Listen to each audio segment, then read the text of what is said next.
Hello everyone and welcome back, or welcome for the first time to the Polytopia qualifiers for the World Championships of 2026. I am Laith, I was the host of the 2025 edition. I am joined, almost as always, by Darren. How are you feeling about getting back to Polytopia?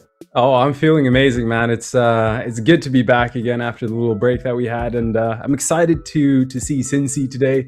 It's going to be exciting. It's going to be fun. So we're ready to dive into it. Yeah, it was one of the tribes that got all the way. We'll talk a little bit more about them in a bit. But as we said, we had a little bit of a break. We've had a lot of tribes already. But from right now, this Sunday until the tribal face-off, so every Sunday until the 20th of September, you'll be ready to tune in to us. But for those of you who maybe tune in for the first time, aren't quite sure what's going on, Darren, why don't you take us through what are we doing here? What even is the Polytopia World Championship and how do we get there? Absolutely. So every single week, we've had tribe qualifiers. What that essentially means is that every single week, one tribe is going to be the #1 winner that is going to face off against the other tribes, which is going to be the face-off. So every single player in the world is able to compete to become the tribe champion. And when we have a tribe champion, they'll all face off on the 20th of September, and only 8 out of the 12 tribes are going to go forward into the championship finals. And the championship finals, as I mentioned last year, I had the privilege of hosting. It's a live event in Stockholm that you at home right now can buy tickets for. It's a fantastic event. The two players will go head to head up on a stage. They can't hear the crowd around them, but the crowd is a loud one at that. It's a lot of fun. But as you mentioned, there are a lot of tribes to go through. 8 out of 12 tribes. Let's have a little look at those tribes. And now, we've had quite a few qualifiers already. Let me briefly go over what tribes we've had and who we're going to be expecting to see on the 20th of September. First up, we have for the Kiku tribe, Livin McLovin. Yadak is headed by Ramdingler. The Vengir tribe is headed by Mythic RNG. The Quetzali tribe is Viking the Cat. Imo headed by Yeti Peaks. Zabassi by Justini Linguini, Luxador by Meisterlampe, and as we've said, XIN-XI is the tribe to look at today. Do you want to take me through what XIN-XI is? What makes them so special? Absolutely. So with XIN-XI, you're starting with climbing. You're starting, with, as most tribes, with 1 warrior and 7 stars. Now, the thing about XIN-XI is that it doesn't really have the ability to harvest a resource immediately, unless, of course, you go for a tier 1 technology such as hunting, organization. The only way you would then upgrade your villages, of course, if you can find a lighthouse on the turn 0, which would give you that turn 0 upgrade. But I think with XIN-XI, it's all about how you can turn those early climbing into information and really economy. Really, its biome contains more mountains and metal than the other baseline champions or tribes. So what we're going to be looking at today is the first tech, which I'm going to be watching. Is it mining? Are they going to go for that? Or are they going to go for something else? I think it's going to be the first village as well. So how quickly is it found?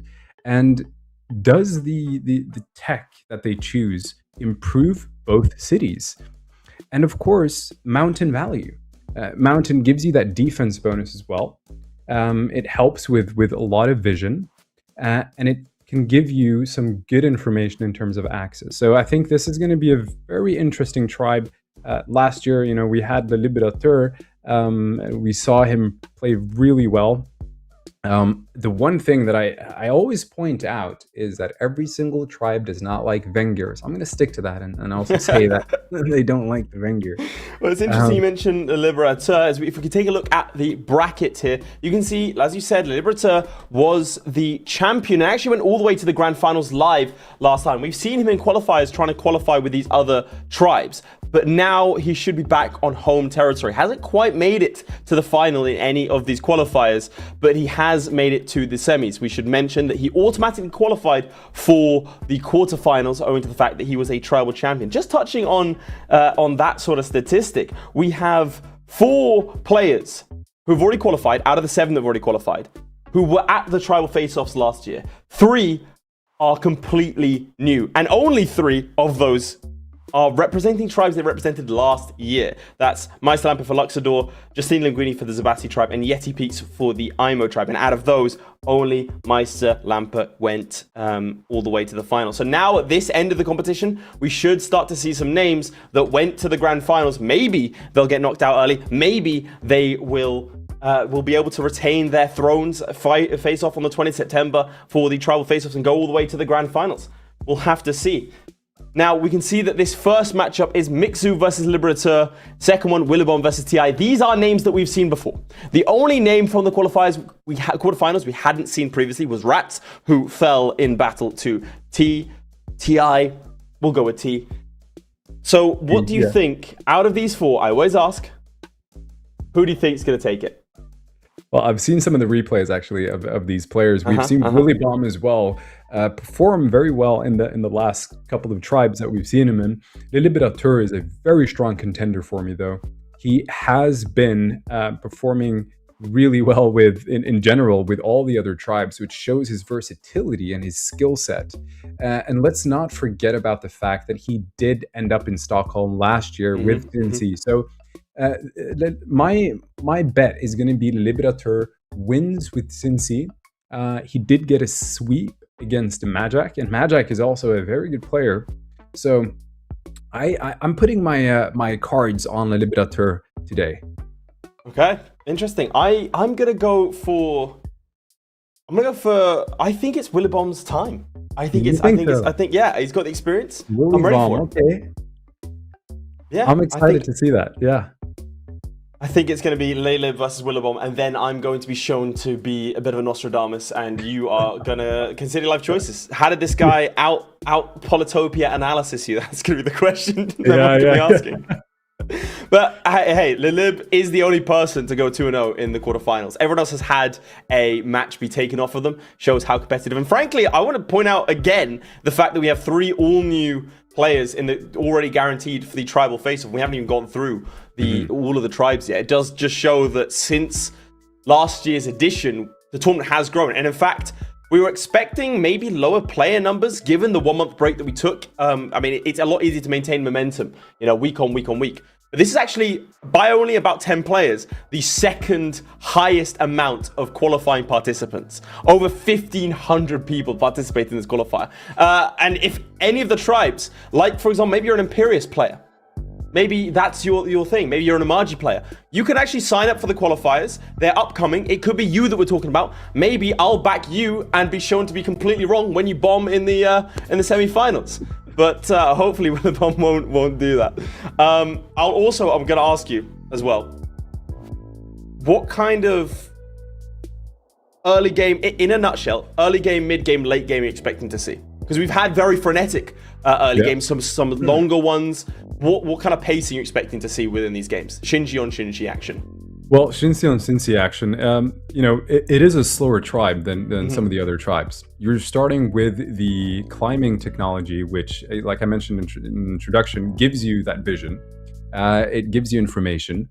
And when it comes to how the players utilize that information, I think it's going to come down to how they are able to assess the biome. So what actual resources do they have? Do they have good enough metals? Are the metals there, right?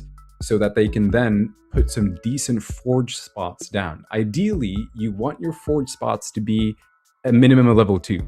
And you do want those forge spots to also carry on to the other villages as well. So you don't want just one village with the level 2 forge, you want the other ones.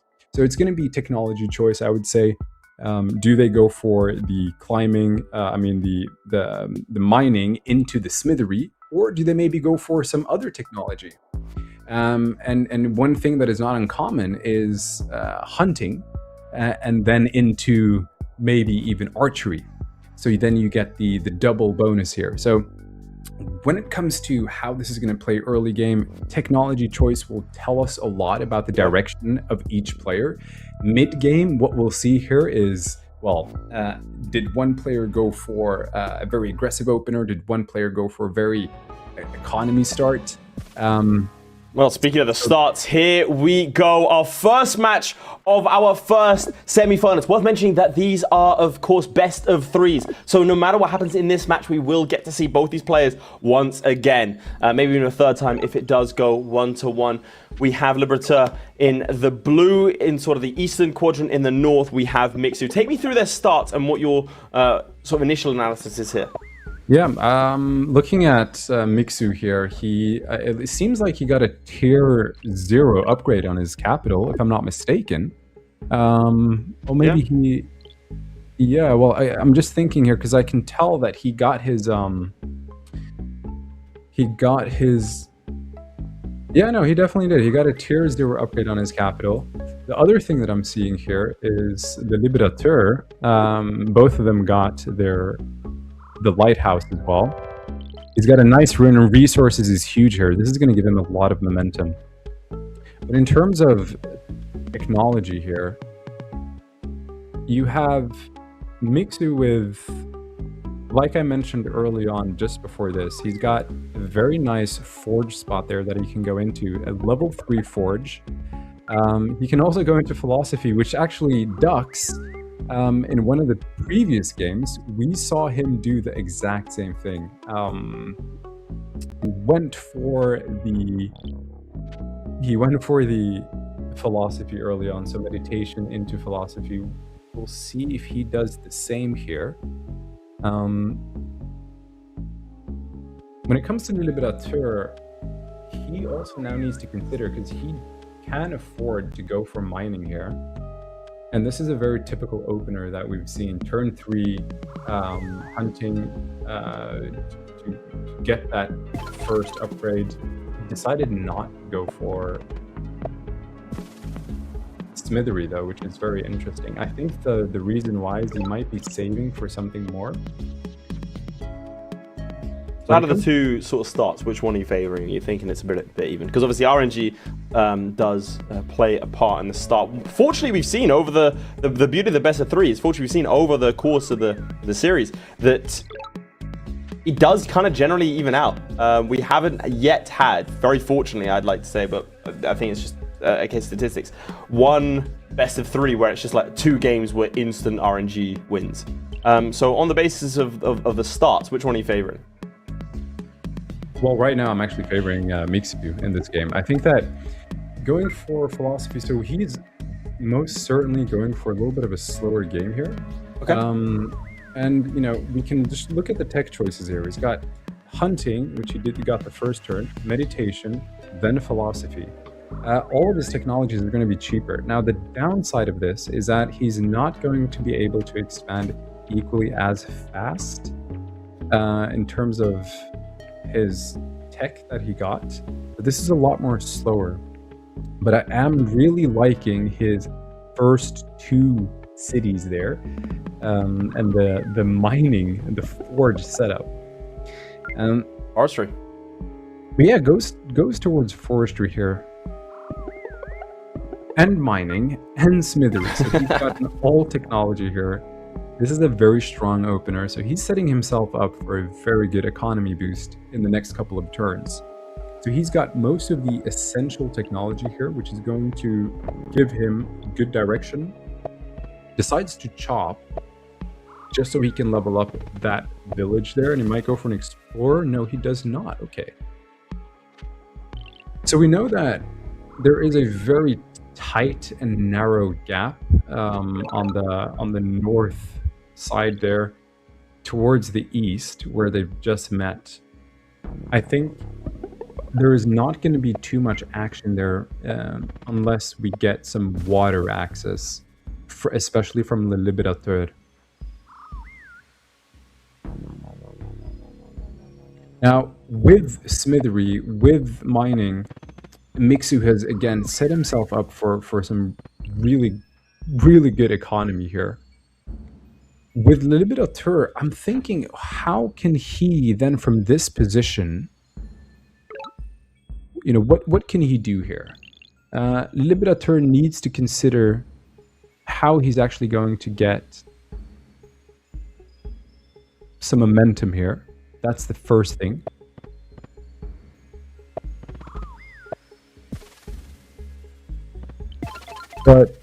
Mickzoo is most certainly going to get his giant faster or first, because all he needs now is one. He needs to get one forest there, and then he can go for one mine, and he's gonna have his giant next turn. Mickzoo is playing a lot slower, however. Like he did only have sort of 10 seconds left in that last one. Now, obviously, that's obviously not going to make a difference if he's able to keep that sort of timer off it. But it does mean that he has to make decisions a little bit faster than LeLiberateur, who potentially has more XIN-XI experience. Also, how are you pronouncing XIN-XI? I say XIN-XI. Yeah. Problem is, I hear it all like loads of different ways, and I'm convinced no matter which way I say it, it will be the wrong way. So just to keep you safe, I'm going to keep saying it my way. You say it your way, but together we might say it the right way. We might say it the right way. I've heard people say it both ways as well. Like I've heard people say XIN-XI, some say XIN-XI. XIN-XI. Yeah. So LeLiberateur also with forestry here, and both players are also setting themselves up for archery. This is a very natural line that players go into, because it again sets them up for the archery, which will enable, you know, long-term attacks or long range attacks without any retaliation. And we have this very narrow spot, you know, this very narrow lake here, where you could essentially place your little archers and hit your opponent should they move onto those tiles. But here we see Mickzoo with the first giant, and he's most likely getting, because he could get, I think he can get another giant this turn as well. So he's going to go ahead, pop down his Park of Fortune here. And there it is. He's got 2 giants turn 7. So give me the probability then. Well, you know, the thing about giants is they're not, you know, any casual unit. You know, they are they're hard to kill. You need at least, you know, 10 warriors / riders to hit them, to kill them. So LeLiberateur is gonna need a giant of his own very soon. Let's not forget he did get Smithery, so he is in a position to really get a boost in those first 3 villages that he currently has. He can level up Guzusha to get the 5 stars back. He can get a giant this turn if he wants in Posha, as well as Charlie, because he has forestry here. So he's going to be getting his own giants. And if he wants, he can chop 1 tree, put down another forge, but goes for the Park of Fortune instead, and gets a border growth. That is an interesting choice. I can understand why he would do this. I think the reason here is he wants to cut off Mickzoo's water access towards the south there, and potentially will make sure that he has a little bit more zone of control there. And this is one of these things that is very important when you're playing Polytopia. You want to make sure that you control as much of the map as possible, especially towards the center of the map. Was picked up fishing. I think we have sort of seen generally the advantage. Now, I was a big stats man last time, and I think I'm gonna get more into it. But generally speaking, the player that gets onto the water first tends to do better. That's what we've seen. Broad strokes, obviously, context is important, but generally when that happens, it's quite important. And then his opponent has to expend a lot of resources to try and dislodge them. And deciding when it's going to be a sea battle is quite critical. So on that front, I would like to see LeLib maybe try a little something there. Now, like you said, archers are going to make things really, really difficult if that's the way this decides to go. But there's a giant. You have to think, how can LeLib put the pressure on Mickzoo if Mickzoo is going to have a stronger economy long term? Yeah, I think it is absolutely true that if you have very good naval dominance, that you're typically in a better position. One thing, though, that I'm going to be looking for here, because both players have forestry.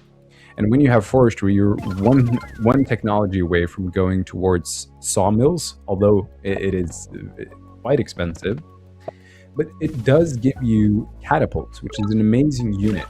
So when you have catapults, you can position them in the back to hold off any attack that is coming in there.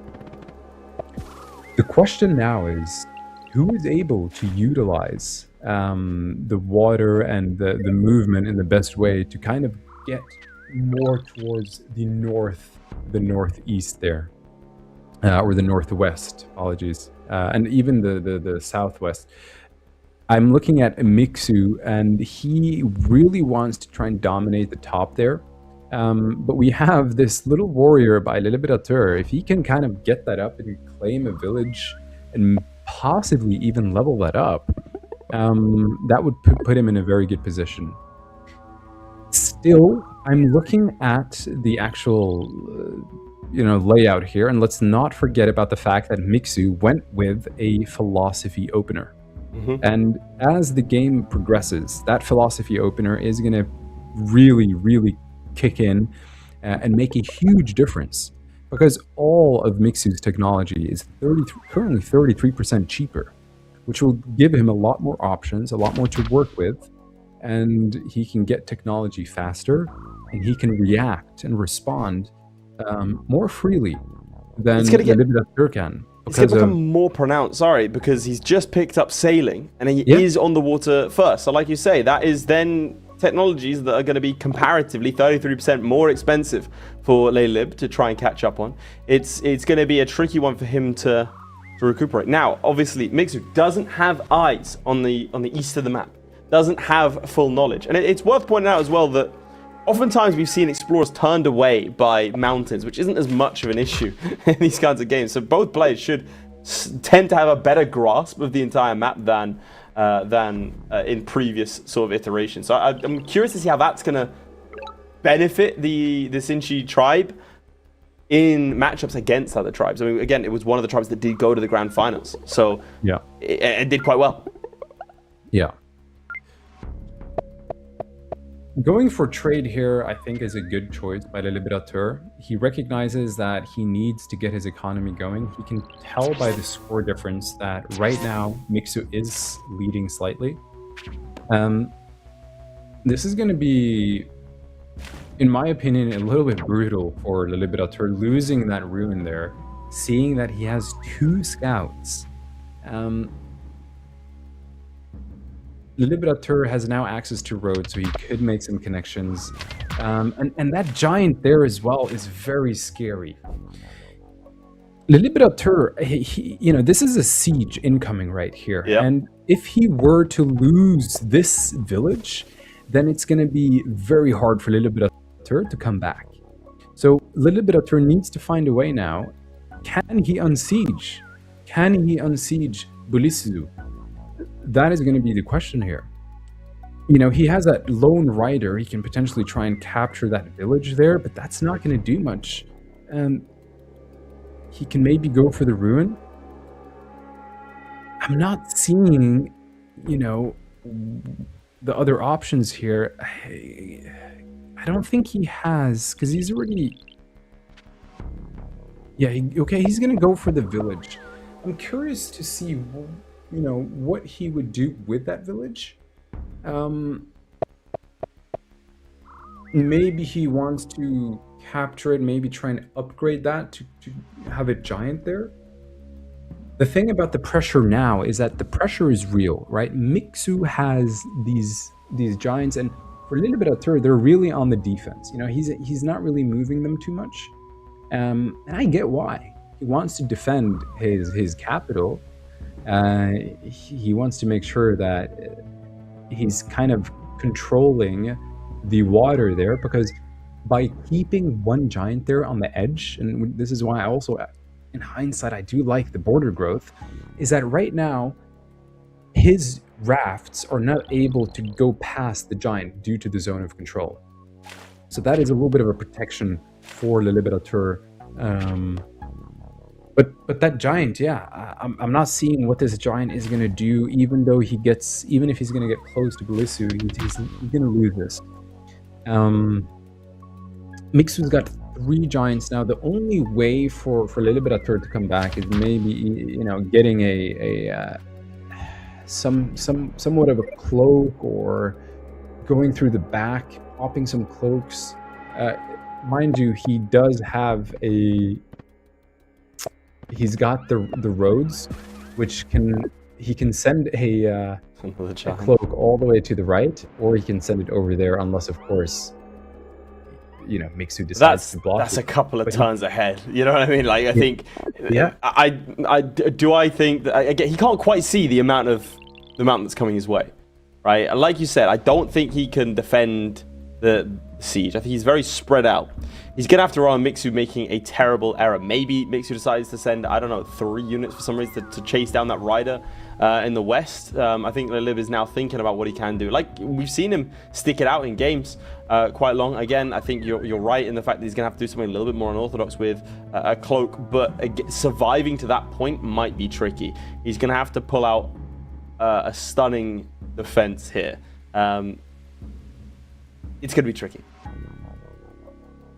Yeah, I mean, LeLiberateur is leading in stars due to the markets, right? Mickzoo decided to go for a little bit more of an aggressive start here, which might really pay off. The only thing that is constantly in the back of my mind is philosophy. The fact that he got that technology early on. You know, he went for the early tier 0 upgrade in his capital, discovered the lighthouse. And went for that philosophy opener, which Dux also went for in a couple of games ago that I got sent by Astria. I'm surprised he moved his giant there. And the reason why is now he kind of gave up that zone of control.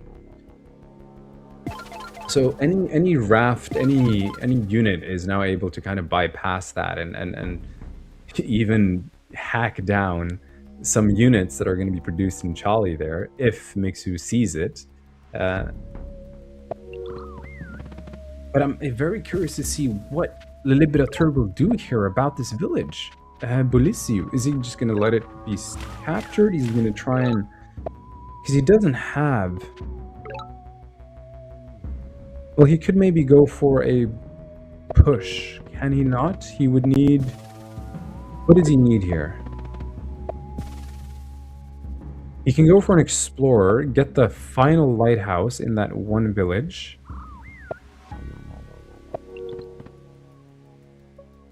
Grand Bazaar? Wait, no. 1, 2, 3, 4, 5. Wait. Bazaar is what it is. Yeah. Well, he's discovering what's there. He's gonna try and do the... Yeah, he's getting the Eye of God here. And he's going to try and push this giant off. It's surprising. I didn't think he could do it. I was considering is it possible to unsearch that? And he did. Yeah. That was very well played by LeLiberateur. Very well played. So he was able to defend that. And that was my concern. I thought, how is he going to do this? Does he have the stars? And I think the fact that he went for trade a couple of turns ago made a big difference. And now we see Mickzoo as well going for trade himself to really boost his economy. And it boosted, it does. Going from 20 to almost 40. 35 now, and then applying some pressure there.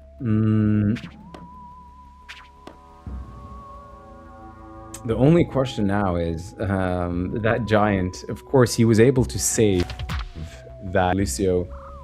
Shaxi, not too certain that will survive, but that's okay. He's got the majority of cities right now. He's leading with 6 cities. Still 0 kills, but that's predominantly due to the fact that his giants have been in the front line, of course, defending those scouts. But there are a couple of directions this can still go into. So when you currently have when you currently have trade, you have yeah, he's going for fishing now as well. It's going to give him some options, and look at this movement here as well. By the way, by LeLiberateur placing that giant onto the ocean here, onto the lake, it's going to force Mickzoo to move those scouts. In strategy, what do you think is going to happen now with strategy? Do you think he's going to go into? You think he's going to go into diplomacy here? I don't see what else he could do, because the trades aren't going to be favorable. He's running a couple of techs behind in terms of like ramming and sailing. He's just going to get sniped from the sea if he doesn't. I don't know, man. I think it has to be diplomacy, surely. And then just sort of send it around the right. Maybe that's. Yeah, I don't know. Yeah. I am at a loss, because he does have a couple of giants. Don't get me wrong, he can absolutely defend for a good amount of time, but it's not good enough to just defend, because I do see Mickzoo running away with it over time. He has obviously put that fort in Shashi. Would you pronounce that? Over in the west. Yeah. So it's Mickzoo now. To be honest, it's on Mickzoo to push the action. Now, for those people wondering at home, we do have an hour cap on these games. So this one hasn't been going that long at all, only around 20 minutes or so. If the game does go an hour, it goes to a judge's decision to decide who would have won on the basis of had the game continued to infinity, right? We've rarely had that happen, but in the times that it has, it's often because one player has turtled up and is unwilling to lose. But in unwilling to lose, you're eventually going to lose because of the judge's decision. So you're going to have to push and do something. So LeLib is in undeniably a worse situation. Unfortunately for him, despite that worse, because of that worse situation, he has to be the one to push forwards. So Mickzoo can be the one to play very cautiously here. I would hate to see that from him. I think there's a lot of a mental game going into the final, having like destroyed your opponent or forced a victory versus playing passively. We've seen that time and time again. The players that tend to push the action a bit more tend to do a bit better, and I think Mickzoo is going to try and do that here. If he can deal with, there's one giant down. If he can deal with these giants, push forwards, then maybe he can force a forfeit from LeLib. Yeah. I don't like that turn timer though. I don't know if you saw, he only had 4 seconds left. I don't like that turn timer.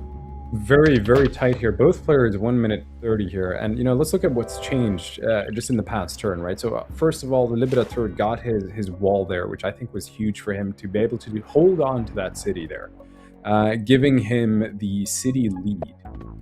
If LeLiberateur is able to hold on to the city and this village, it might actually keep it fairly balanced. Either way, Mickzoo went for a lot of upgrades last turn. He got a giant in Yoxibu, a giant in Lisha, market placements. So he's currently setting his economy up, hopefully, most likely, for an attack here. So, 44 stars against 42, very, very balanced in terms of points as well. So, neither player currently has like a gigantic lead. Obviously, Mickzoo does have the stronger water presence, which gives him a little bit of control.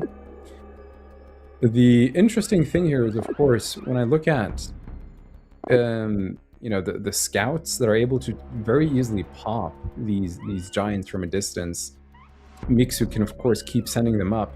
The only challenge with that is that should LeLiberateur or Mickzoo keep his giants in the front line as juggernauts, they don't retaliate. So he needs to now decide, am I going to keep them there or am I going to try and move them in? But mathematics, okay, this is interesting. Decides to go for mathematics here. This is going to give him access to catapults. We just saw him place one catapult in Yoxibu, which will set him up to take down Shaxi. He's got a giant right next to it. And he's now producing very strong units. Swordsman, giant right next to Shaxi, currently sieging Bulisu. this is looking more and more grim for LeLiberateur. LeLiberateur has failed to register a single kill as well in all of this. So he's lost a giant. Was it 2 giants he lost? But he at least lost 1 giant and has yet to register any blood on his enemies. Can he de-siege Mickzoo? I don't see a way he can. No. He's got the scout. He's got 1 hit on the giant. Other than that, he's gonna go for it. But I he's got a rider there. He can do a Rhodes with the swordsman. He might be able to, because he's got the... He's doing the maths, you can definitely tell. Yeah, he's counting on his fingers right now, trying to figure out what's the amount. I don't think he can. I really don't. 17. He's got 1 more scout, and he's got the rider, and then he's got the swordsman. I think it barely just might be enough, if I'm not mistaken. I know. The only thing, so he goes for this, and then he's going to kill with a rider there. So he had enough here. The question that I have now is he still needs to defend 1 more turn. So he's going to have to set up some defense here. Goes for the defenders. And he has vision on the catapult, so he knows that there's a catapult in the back. And he's going to decide to pop it. Look at that. So that catapult now needs to either heal, or just go back. Mickzoo can kill the scout if he wants to. And that Juggernaut moving into this, applying some pressure on Mickzoo here on the other side. He's pushing back. He's really pushing back here. And look at the rider setup. So these riders are going to be very good at killing off juggernauts that are close to the land. Because again, these riders can bounce in, hit the juggernaut, take no retaliation damage, and then come back. Oh, bomber. Yep. That is big. That is actually a big. So, bombers in this spot, it's going to be hard for LeLiberateur to gain access to that. You could have stopped the sentence with it's going to be hard for LeLiberateur. Yeah, LeLiberateur. Did I say Mickzoo? No, I'm saying, no, I said LeLiberateur is going to be hard. You don't need to clarify with any other statements. I think everything he's going to do is going to be hard from now on. Yeah. Yeah, that bomber is a lot of pressure. And it effectively locks him off from doing anything really on the southwest side here. As soon as he decides to move units up, they're just going to get bombed. There was a lot of pressure there. Goes for more catapults. Gets a swordsman up there as well. And if we take a look at the catapults in the back, those are going to be very effective at dealing with the giants that are currently going in there, and as well as the juggernauts. I don't see a clear path for LeLiberateur this game. I think the opener that Mickzoo went for here, philosophy, which Astria, or Big Dictator Bossman, sent me a message earlier, and he said, he thought the philosophy opener was a meme opening, but apparently it wasn't. Well, in this case, no. But we get navigation for LeLib, so gotta go for bombers here. There you go. So he gets his own bombers here. And those defenders are going to be hard to shift as well. I mean, he successfully defended. He has done that. Now Mickzoo's going to have to try and figure out another way in. Though, I'll say this. It looks better for LeLib now than it did 3 turns ago.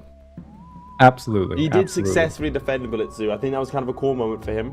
And now Mickzoo, whilst not scrambling, it doesn't feel like Mickzoo has a centralized plan as such, if that makes sense. It felt like he went for Mickzoo and is now trying to figure out where to go next.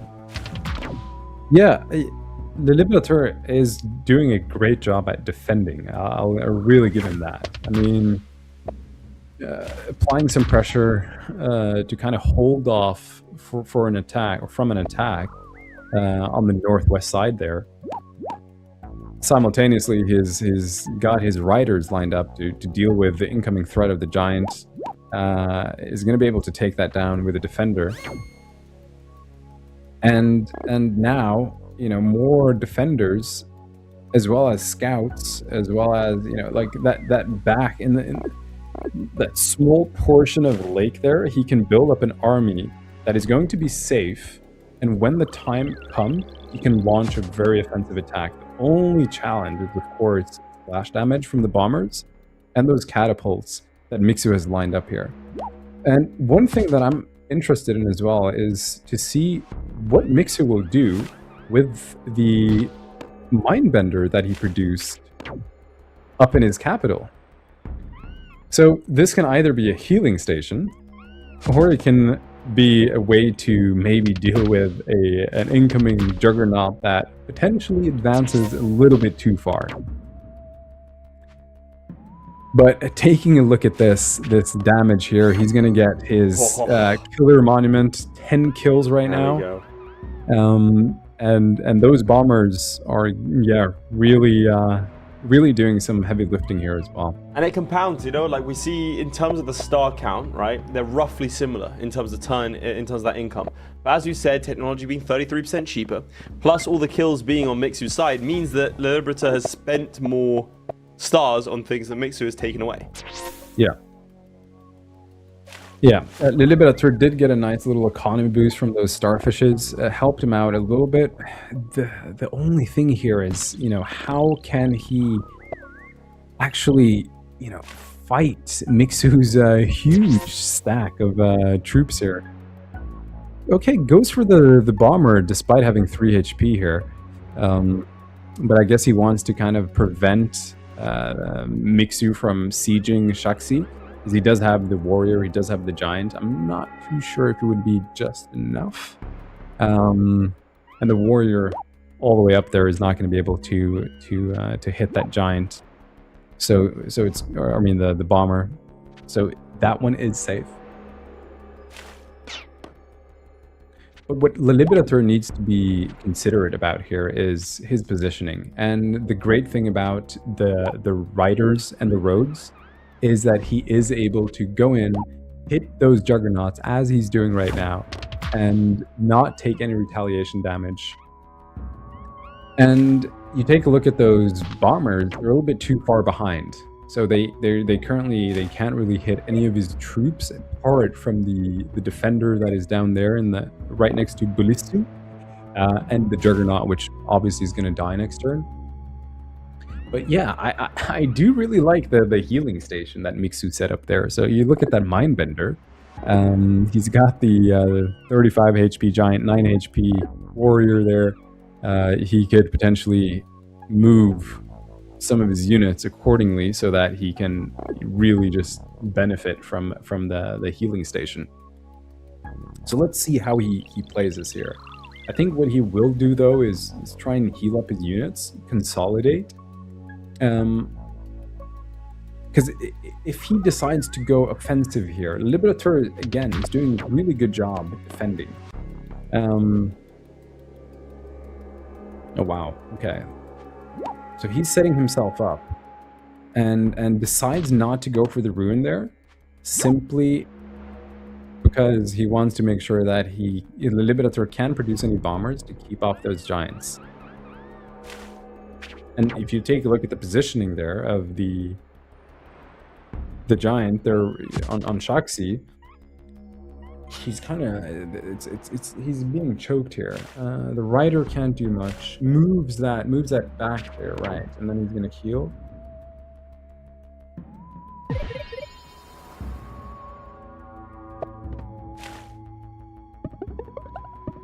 Free spirit chivalry. Okay.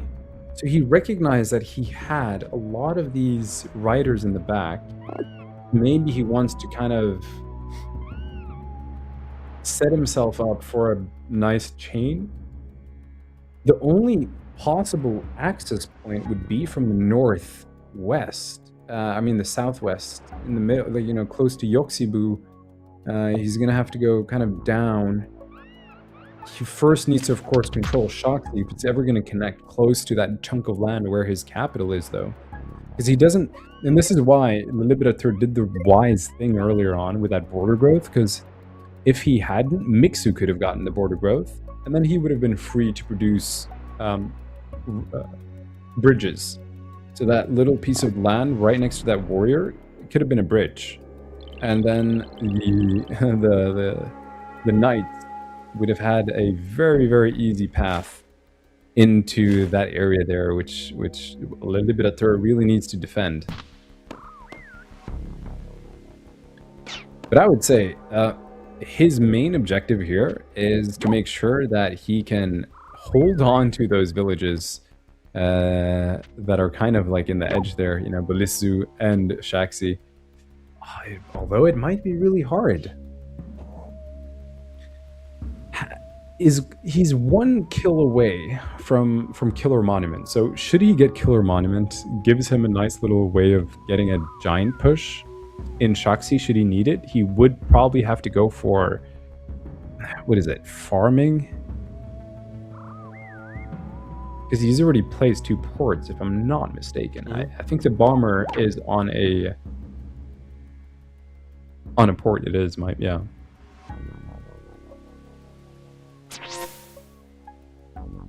Okay. So he's gonna go ahead, take that out, gives him a little bit of movement here, and gives him a little bit of safety. So yeah, look at that. That is very well played. I think this was the correct play here, because what it essentially does is right now, he's able to hold off. I think he might actually be able to siege next turn with a catapult, but he now has a little bit more to work with here. He has a new monument that he can use. And then on top of that, he's got some more riders, scouts in the back there that are going to be able to hit his troops. So, and chivalry as well here. Why would he go for chivalry here? Is that... Maybe he's trying to break in to get the mindbender, or like bridge across and then hit from there, like the catapult's behind, maybe? And that's my thought as well. Like he goes for chivalry to hit the swordsman, get that low, and try and get a beautiful chain there. The only thing that Mickzoo is doing well here is he's got swordsman. Despite being expensive units, oh, look at that. Look at that chain. So that is, he's going to set LeLiberateur back 3 units there. Look at the kill count difference. Yeah, it's 10 kill count difference there. So Mickzoo is slowly advancing here. He's doing a good job of just trying to make sure that he's constantly applying pressure. He's not giving LeLiberateur much of an opening either.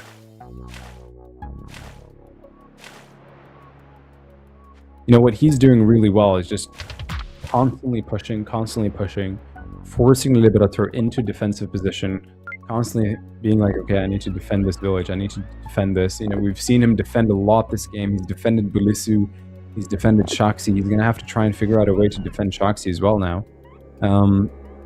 But with 40 stars, and he doesn't have the philosophy, so his tech is quite expensive. So if he wanted to, he could go for farming. He could then move into... Yeah, he can't do it, right? I'm just thinking about, is he going to try and... oh my day. Is he going to try and do a Houdini? It looks like he's setting up for it, is he? See if he moves up. Yeah, he's going for a Houdini here. But... yeah, he is. Yeah, that's a Houdini. So he's going to be able to defend that. This going for early farming. in the day, a Houdini? What's that? I said this early in the day, a Houdini, this early? Yeah. He's doing it. Like it. So gets a nice Houdini there, and that is good because he just takes out a 38 HP giant without any damage. That is big for LeLiberateur. There you go. Well done. Every time I think Mickzoo's like setting up slowly, inexorably for a finishing blow, LeLib comes up with something. It just goes to show why he was there in Stockholm last year. Yeah. Nice. Yeah. I'm again and again, I'll say it again. I'm really surprised by his defense here. It's such, you know, defensively he's playing very well. And it goes to show that he knows how to, first of all, play Polytopia, but also he's got a lot of experience with XIN-XI, right? So how does Mickzoo now then convert all of these units into an attack that will actually last? That is the question here. I mean, it's a very much back and forth. I'm thinking Mickzoo, in my head, Mickzoo should take this. He really should take this, simply due to the fact that he's just got a lot more tech. He's got a lot more, many more options. He's got a stronger naval force in the middle there, effectively choking LeLiberateur's units in the middle, just like that. Can keep hitting him as soon as LeLiberateur goes onto the big ocean there in the middle. Those units are going to die, so he needs to have a strong follow-up.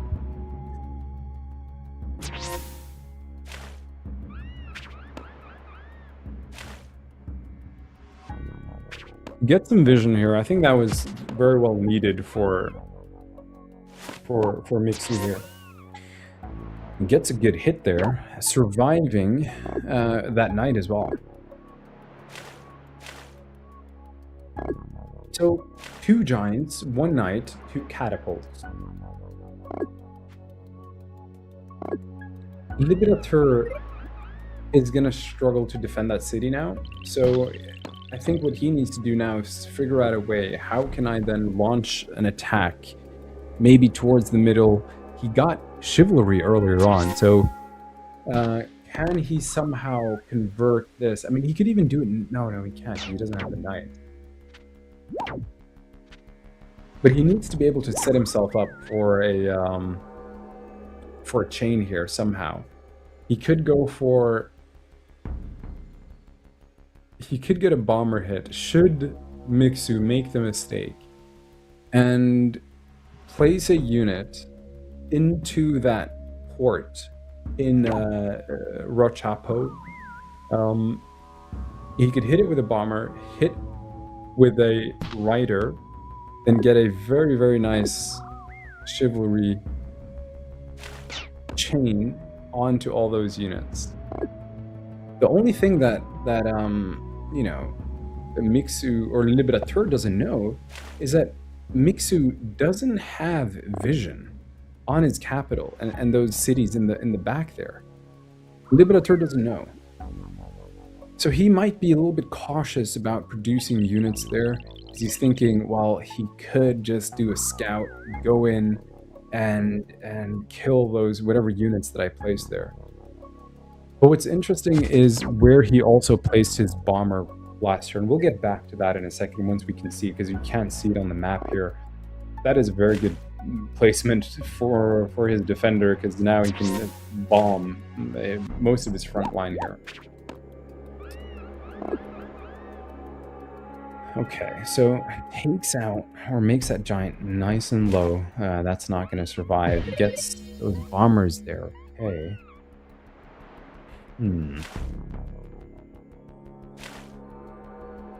I feel that Mickzoo had a lot more momentum sort of turn 15-16, and he should have used that to just send in his guys and have them take the hits, Again, he was already up on kills. You can, at that point, you can trade more favorably.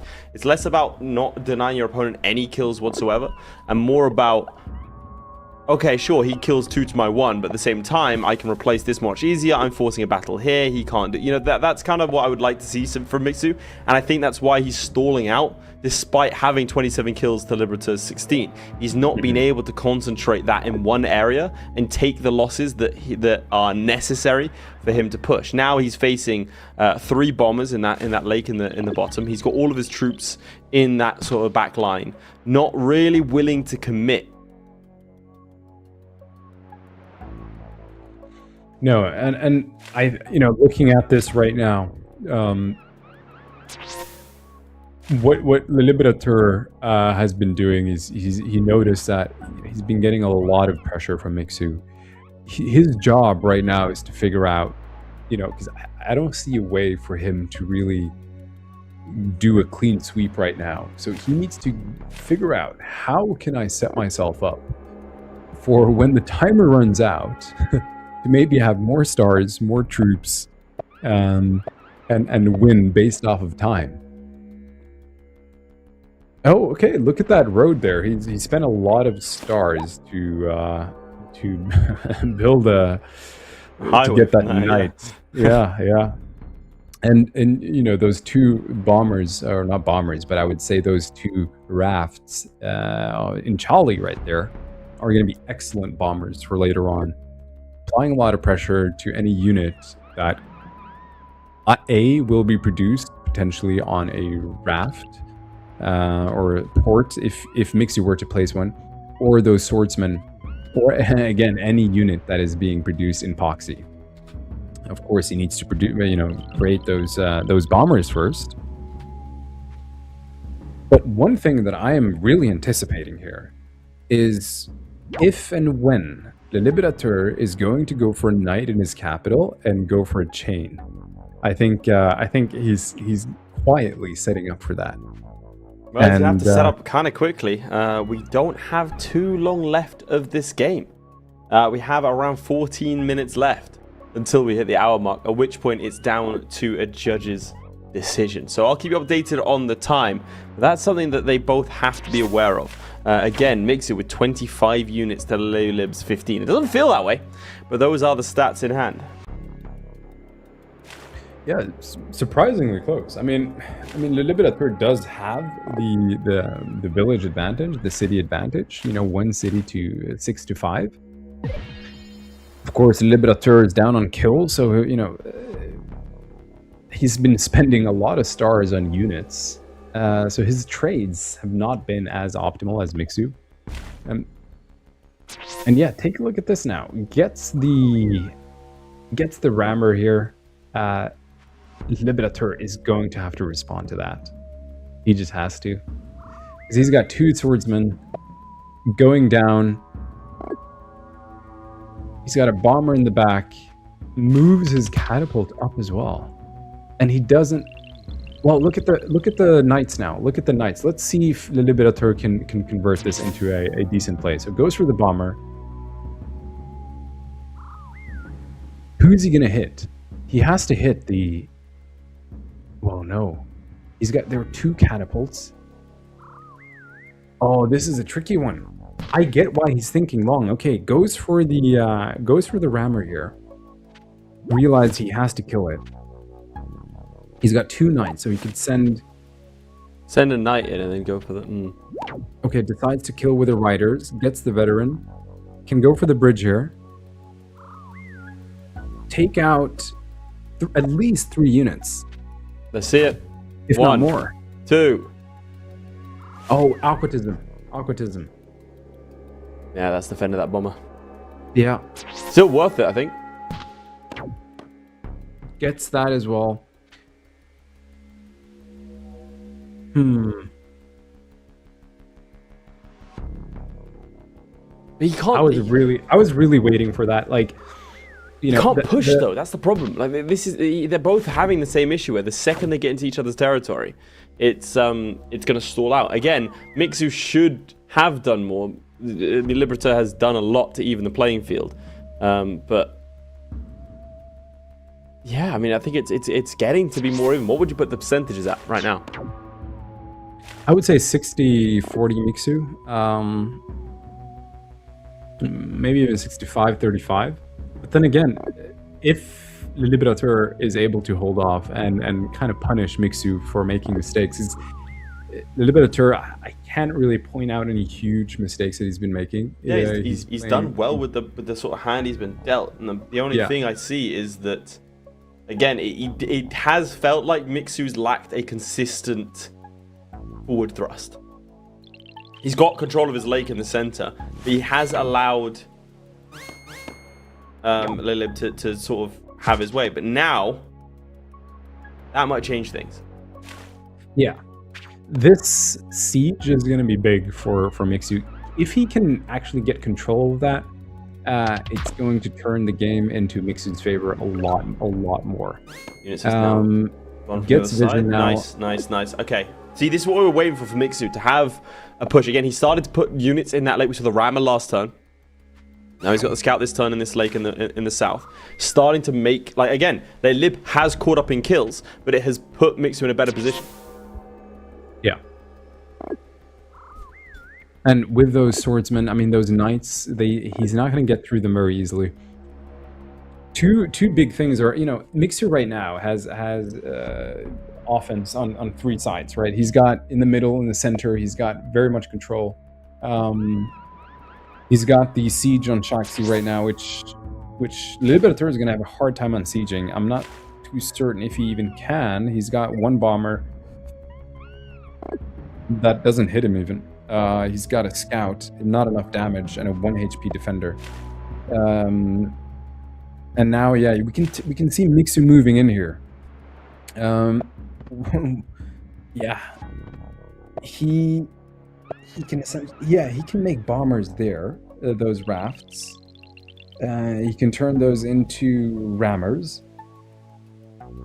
Oh, this is gonna be an interesting turn for the LeLiberateur. He might even be like, I don't see how I'm gonna save that city. It's looking downhill from here. Even score though, but he's holding on. He's really holding on here. He's got some bombers in the back. He's got 2 scouts.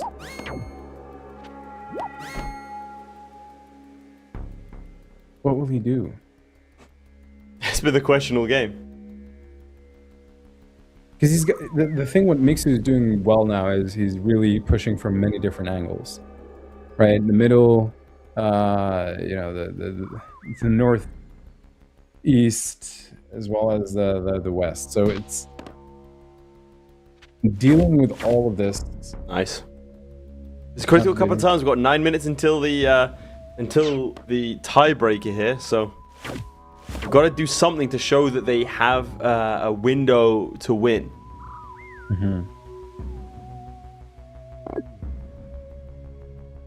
Usually the first games are not this long. I don't think we've had a first game where it's gone the full hour this entire series.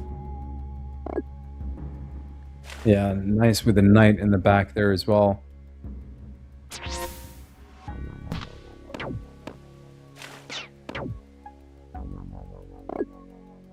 LeLiberateur trying to bank on kills here. I think this is, he wants to try and make it as even as possible, but losing that village is going to be a big momentum shift towards Mickzoo here. He can now effectively keep on pushing. He has the unit lead moving forward from next turn. Gets the Eye of God monument as well, which is also giving him a lot of momentum. Takes out that bomber. I would call this game for Mickzoo here. LeLiberateur is slowly going to chiseled out here.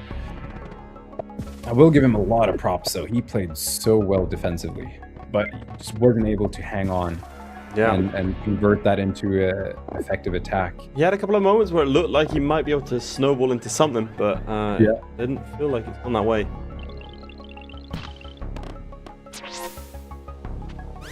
Then again, he takes a turn, and I'm suddenly like, hey, this guy's pretty good. Yeah.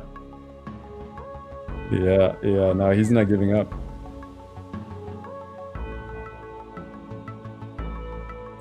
Looking at that's ironic. He's not giving up. Immediately resigns. Mickzoo takes game 1. The final casualty of the war being Darren. But there we have it. A very, very drawn out game that almost went the entire way, but LeLib does end up losing there after, frankly, an incredibly well fought campaign. Now, that's the first game. That's the first game. And it has to play on both of their minds a little bit. What's your take on this game? Well, it was interesting because before this game, I was looking into openings for XIN-XI, just to kind of refresh my memory. And it was cool to see that Mickzoo went for the philosophy opener, or that route, at least, with the turn 0 capital upgrade, going for meditation, going for philosophy. And in my head, I thought, well, XIN-XI is a slower tribe. Is he going to be able to hold off his opponent long enough to take advantage of the cheaper technology, and he was able to get aquatism. He was able to get tech that, quite frankly, just LeLiberateur couldn't afford, because he had to spend those stars into defense instead. So early on, I was really leaning towards Mickzoo. I think they were also both quite similar in resources for their villages. I wouldn't call that too much RNG, despite the game being a little bit RNG based. Well, you play the cards you get dealt, and I think Mickzoo did a very good job in recognizing where his advantages lie, in recognizing that he was going to be playing a long game with this tribe and investing in that philosophy. I think that we both agree is the not the flashes, but is, in my opinion, the defining moment of the game, was taking the philosophy, making sure he always had that edge, and then constantly making sure that LeLib was paying for it. Could he have been more decisive with his attacks? Yeah, probably. He could have done a lot more, but I think that's more to the credit of LeLib than it is to the detriment of Mickzoo. And it'll be interesting to see what happens now in this game too. Having seen this, do you still maintain LeLib as your guy? He's now got to come back with a reverse sweep. I mean, Lib, looking at that game, I think any player would have lost that way faster. Yeah, I agree. Right? The fact that LeLib was able to defend as well as he was, right? With the Houdini, he got the first unsiege on that village, I think on his 5th village. So he was able to just hold off that line, and I think most players would have folded a lot faster. He was really looking for openings. He was really looking for Mickzoo to make mistakes. The one thing that, of course, he couldn't have anticipated is the philosophy, unless somehow he saw it with the monument, or just the fact that he got so many techs. But I'm rooting for LeLib here. I think it's going to go on to 1-1. And then the final game, we'll see. You never know. It's a dice roll, but at the same time, it's also about the opening, and Absolutely. It's also about how well these players are able to convert the early game into mid and late game. And speaking of opening, we have game 2 just starting now. LeLib in red over here in the east. Let's see where Mickzoo's ending up in the south in blue. Take me through their initial starts. What do you think of this? Well, I'm looking at these openers here, and the first thing that I'm noticing is that it's very metal rich. Look at XIN-XI for LeLib here, as well as those other villages that he's yet to capture. And the same for Mickzoo here. They're very close, however. They're very, very close. Really almost bordering each other after this capture here. But we're looking at both players are probably going to go for a turn 3 mining here, and then an upgrade, which is a very common opener for XIN-XI. The same, we're going to see that for Mickzoo, and the reason why we're seeing this game is due to the fact that there is so much metal around. Take a look at the upgrades that they all can get. Mickzoo, I think, slightly better. If he was able to kind of border growth or something there, that's a level 4 forge, insane. But both players, again, great mining and smithery spots here, forge spots. What I'm very curious to see here is how combat is going to be played. I mean, are they going to go into hunting, or are they going to go into maybe even riding here? And did he just got resources, did he not? It's like it. Insane. That is huge. Turn 4 giant. That might be the earliest one we've had. Yeah, that is absolutely big. Oh, that is really big for Mickzoo here. Getting resources there, the 10 stars early game is just going to give him so much momentum here. I'm looking at that other village that he's yet to capture, bordering the lake, so he could place another forge, a level 3 forge. Paguyo, he can do something too. Okay, gets the upgrade there as well. Decides not to go for an explorer here. I can understand why. They already found each other. He knows where he is. And due to the fact that there are so many mountains here, he's going to get good vision. So that is going to help him, and most likely help him make a decision. But look at LeLiberateur. He doesn't have, like they had the same amount of stars earlier, but he just doesn't have those resources. There is a rune up there, so he could move into that and hopefully get something himself, but it's going to be a lot of turns away. So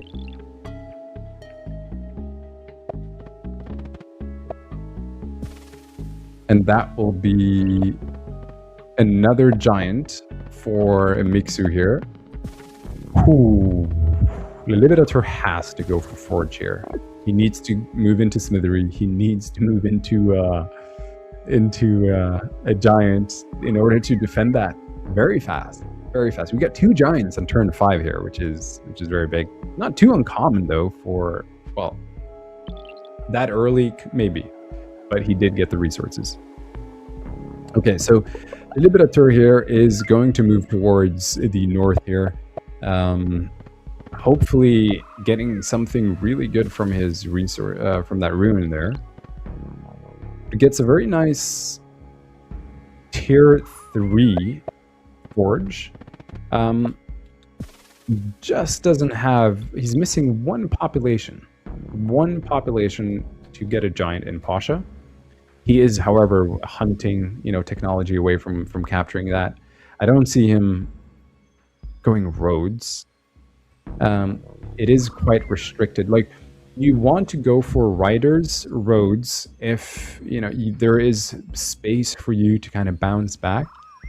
I'm looking at these mountains here, and those are really going to prevent a lot of movement for riders. So as soon as they kind of get onto those mountains, and you won't have access to the roads anymore.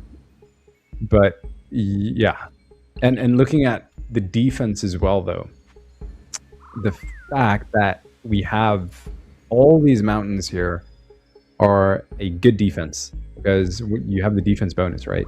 So now it takes 3 hits. That warrior goes from 2 hits to 3 hits to kill. Against a giant, of course, it doesn't matter too much because it's just 1 hit. But what are the percentages then for this one? Well, it comes down to how well expansion goes from here. Getting a giant there is going to be big for LeLib. He's got a nice opportunity to expand. I mean, both players do, but I look at the water axes as well for LeLib. He could, as soon as he sets up defense here, the most important thing for LeLib here is to defend against those incoming giants. Well, does he know they're coming? What was his vision? Yeah. See so both of them? He did have vision of the one giant. He's gonna, depending on where. Yeah. Well, so now he'll see the second. Mickzoo has 1 axis to 2 tiles of water axis. LeLib has 2 villages now with water axes. If I were LeLib, I'd most likely move into fishing and then try and expand and hopefully cut off Mickzoo here. At this stage of the game, very early still, you want to make sure that you can control as much as possible. So going for mathematics here is an interesting choice, but not stupid at all. He can now go for a catapult in Poguyo. He's got 2 giants. It's going to be very, very, very hard for LeLib to do much here. He needs something. He needs something. Either he needs to expand, but goes on to decides to go for the rune here. Why? He might be hoping for technology or resources that is going to help him out. I think it's worth the gamble. Of course, in this position, absolutely. Yeah. Absolutely. You know, we both saw players go for the mining on turn 3. The thing that shifted the momentum towards okay, yeah, it's tech. Goes for mathematics himself here. Well, we've seen these ruins do a lot for players. I think it was in a Justine Linguini's game, I think, in the one that almost stopped him from clutching the Zabassi tribe. It was 3 ruins in a row that was exactly what his opponent needed, and kept him in the game, almost pipping him to the post. So this can be ooh. I don't know. What are you thinking now if you're LeLib? Well, LeLib, he needed a response to those giants. But Mickzoo went for mathematics here early. He was able to cut off LeLib's push. This is the power. This is the real power. I would say the real power of early resources. Look at how those early resources converted into a huge momentum for Mickzoo here. I mean, he's losing a city either way, right? There's no saving the one behind. There we go. He was able to save that. The one up top, though, you can defend that, but I don't see him. Maybe I don't. So the giant there is okay. So he might be able to defend that if he goes for a fishing forestry. So forestry will give him. He's going to be he's one population away. Get your calculators out, boys. Let's have a little look. Right now, he's one population away. So for 5 stars, he can get, you can go for the population. What he could do, can he do that? No, I don't think he can stop it. Yeah. He's going to have 20 stars minus 4, I believe. So that's going to be. There it is. Now, this is very risky, however, to be honest, from, not risky, but makes you need to be careful. Oh, that's nice. Yeah, very nice. Very nice. I don't see anything he can do. Very nice from Mickzoo. I don't see, he's going to do something here. If not, LeLib, who has become so close to qualifying every single time, isn't going to qualify with the tribe that he went to Stockholm with. If he only had a monument there, yeah. In stark contrast to the first game, Mickzoo goes 2-0. Mickzoo knocks out the reigning, defending champion of the XIN-XI. LeLib might not even make it to the tribal qualifier. And that's how quick it can all change. What do you think of that? Well played. Hats off to Mickzoo. He really, that early ruin with the stars just gave him so much momentum. And I think he played that very well. He noticed that LeLiberateur was close. He got that turn 4 giant, and then shortly after another giant, and used that to push. Got mathematics to make sure that he could build catapults. And then just have that, because at this point he had the wall of defense. He had the giants and the warrior to defend that catapult right next to, in proximity of LeLib's city. Yeah. And from there, LeLib thought, okay, I need to now defend. But then he didn't anticipate the bridge. Roads, obviously, one riders is one thing. Roads is another.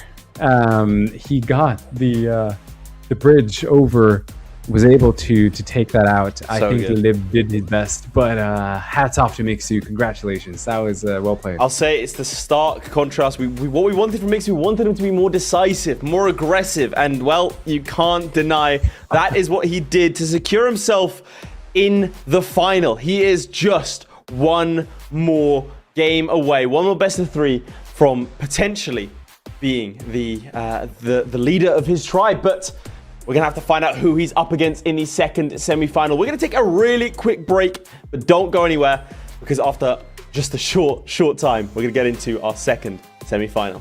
See you in a sec.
Hello and welcome back to the Polytopia World Championship Qualifiers 2026 with the XIN-XI tribe. If you've just joined us now, then firstly, you're a little bit late. Set your alarm a little bit earlier. Thank you very much. It's just rude.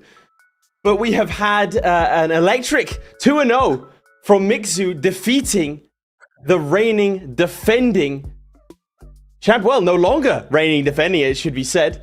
LeLiberateur goes 2-0 to be kicked out of the tournament. Mickzoo taking the tribal final slot number 1. What did you think of that game? Well, I was, I think maybe because I met LeLiberateur, I was also kind of rooting for him, biased, you know him. But that last game, man, I don't know how I feel. Like, on one side, I think LeLiberateur would have had a great game if it hadn't been for the star rune from Mickzoo. Like, that star rune just gave him such a big momentum swing. And, he played well, given what he got. Mickzoo played really well. Like, he understood that way. Hold on, I got these 10 stars. Maybe I should win. Like, I'm going to go hard on this now. So that I think that really shifted the momentum. I agree. I was hoping to kind of, see... again, Lib is a great player. We saw how well he defended. We saw how well he defended last game. But I was really hoping to kind of see a game played out there. Unfortunate for him. He's a great player. Again, Mickzoo, like I said, congrats. But because, again, both players just had such great forge spots too.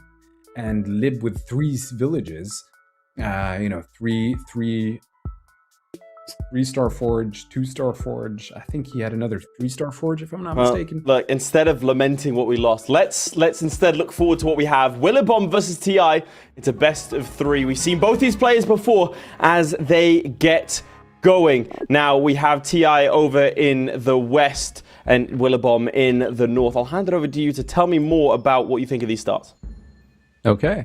So looking at this right now, I'm trying to figure out, what openers players are going to go for. We're going to see them in a second, of course, but just looking at the resources here, TI with the village, 1 metal here, 2 metal, they're not looking like the best forge spots. So going for the organization here just to get the turn 1 upgrade here. Willibomb, very nice forge spots, very nice. 2 or 3-star forges there, so we might see a mining here from him. Most likely. Yeah, there we go. And he's going to go ahead and level up that. So in terms of positioning here, both players starting relatively close, very close actually, to the lighthouses. So they're both going to be getting that. And taking a look at TI here, he's gotten 2 technologies here, which is another common opener that we've seen for players to make, where they go for a turn 1 upgrade and then they get mining before they capture their second village. But if I were to analyze like I mentioned, the positioning here of villages, so going back to that, both players in the corners, I do prefer TI's spawn slightly better due to the fact that he has a little bit more movement down south. If we take a look at Willibomb here, he's got a very narrow path on both sides. You can go towards the northwest of the map here, and he's most likely meeting TI at a certain point. He can also go south, southeast towards along the line of the map here, and hopefully find a village. Ideally, he wants to find a village that borders with the ocean here, and he does. That's very good for Willibomb here. Gets Smithery, that's going to give him a huge boost. And good positioning as well here for the forges.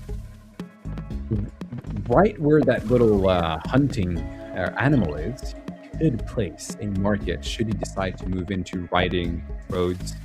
Albeit, I don't see a very, very clear path, just considering that there's not a land in the middle here.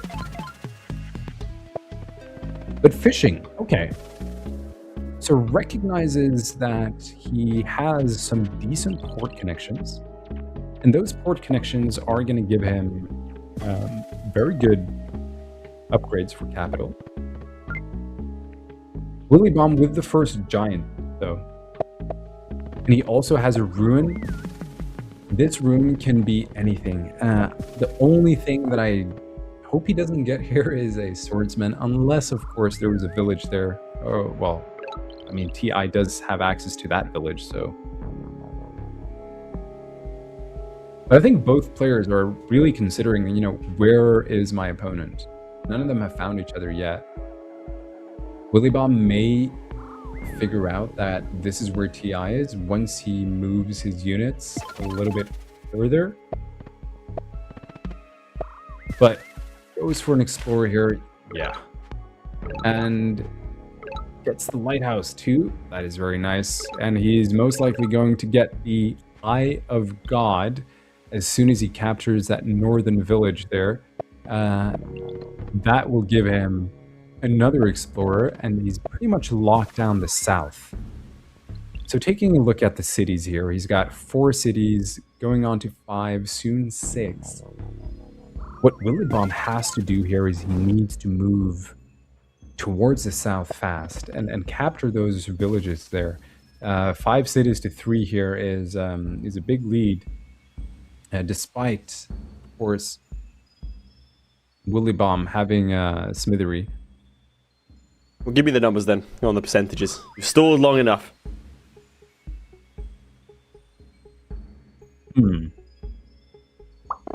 Maybe TI from this spot. I disagree with you, actually.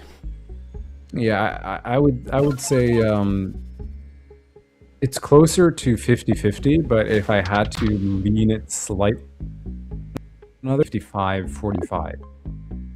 See, I'm leaning for Willibomb for no other reason than I want to be a contrarian. You know, I think it's high time. Yeah. Also, it'd be really funny if Willibomb ends up winning this game.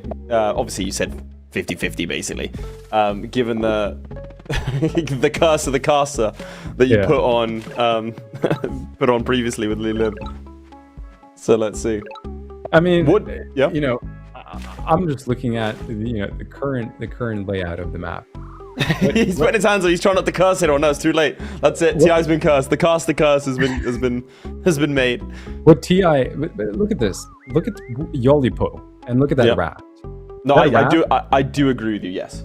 Jumps on that village. He's gonna have access to 2 ruins. If he's very effective, somehow, I don't see it though, could maybe get that village all the way in the northeast. I doubt it, but he's gonna have access to 2 ruins there. Most certainly. He's going to have access to all of the southern cities there, including he's going to get Eye of God. That is going to give him a big boost. You think he goes for the village first or the ruins?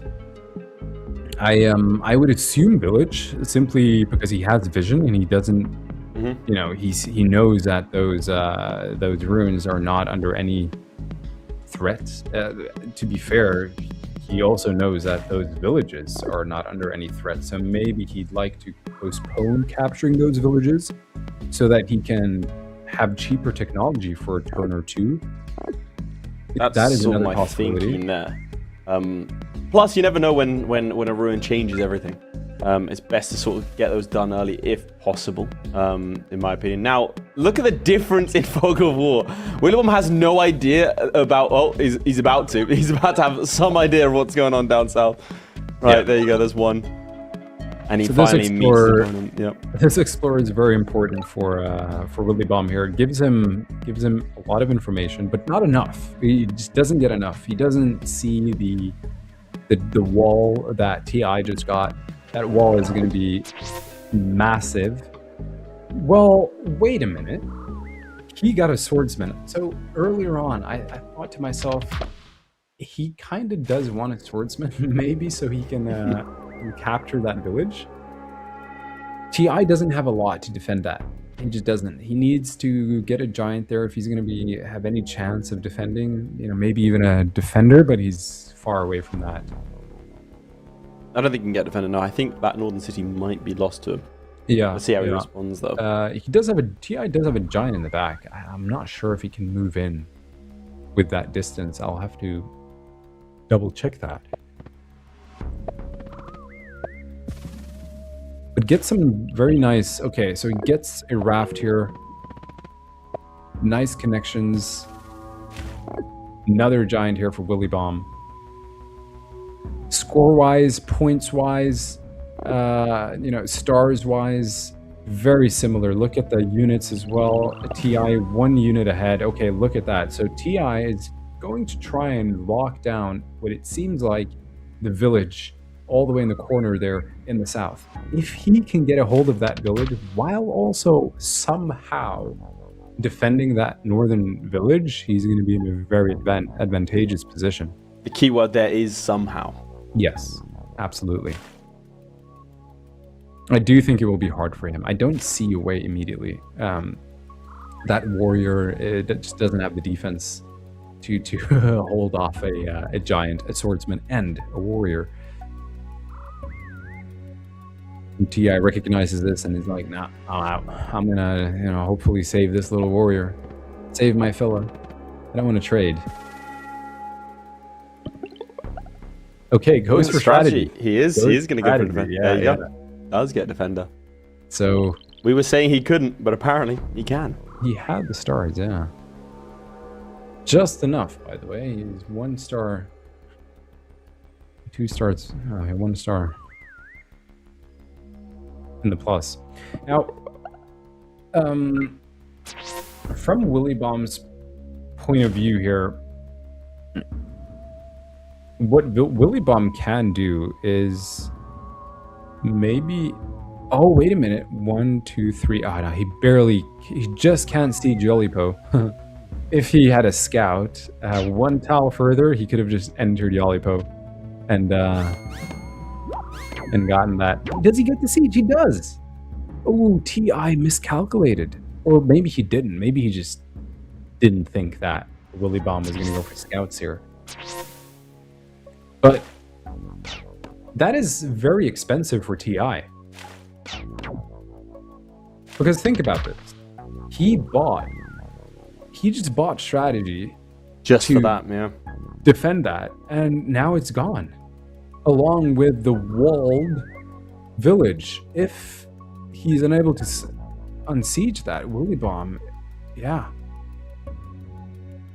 And he's got the 2 scouts there, so he can very easily take out the warrior that is headed for that village. It was looking really good for TI, but do you think it was a misplay? Do you think he should have done something a little bit differently? Maybe neglected a little bit up north? Maybe he should have pushed faster east? What do you think? I think we just remove all calculations and everything and just blame it on the caster curse that I just applied on TI. Yeah, maybe. I think it is that. I think it has to be that, right? Like, what else could it be?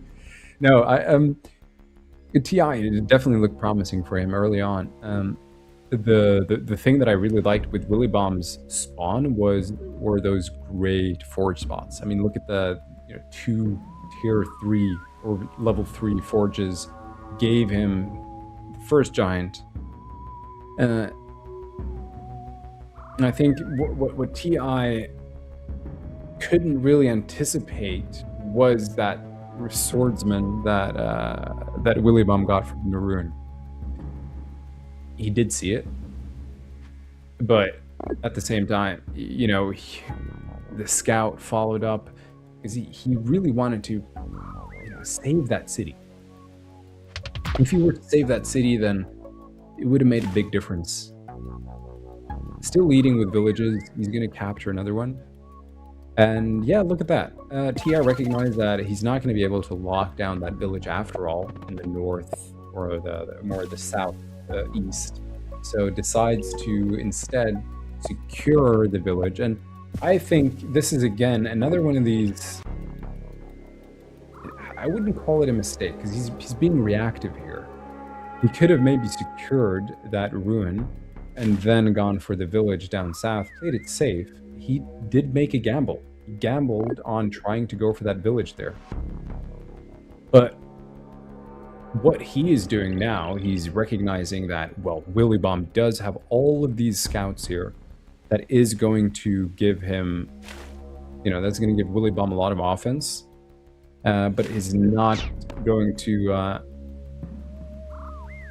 it's not going to immediately pay too much off for in terms of retaliation for TI. He might want to set something up for the water. He's just making sure that he can hold on to these villages here. He's going to lose that northern village there. So, and he didn't quite capitalize on the southern villages either. Look at that. So Willibomb was able to knock him off, as he should, really. We did see it coming. Now this pressure here, TI doesn't have the very smooth, forge spots that Willibomb had. Leveling up his population and his villages is going to be very costly. He needs to do something in Sipoli, because if not, Willibomb will siege that next turn. And he goes for navigation. It's a very strong showing from Willibomb here. Yeah, Very this strong. is looking, yeah, now I'm leaning 80-20 towards Willibomb here. Willibomb should win this. He should win this. He can, okay, so here's what can happen. Willibomb can either siege Sipoli next turn, or he can move his giant to Yolipo and then move his other giant on the coast of Sipoli and then go for double siege next turn. The challenge for TI or T is that he doesn't have a lot of easy access population growth there. Like what does he need? He needs to go for hunting, forestry, if he's going to be able to level up some of these cities. He then needs to either go for some sort of mining, but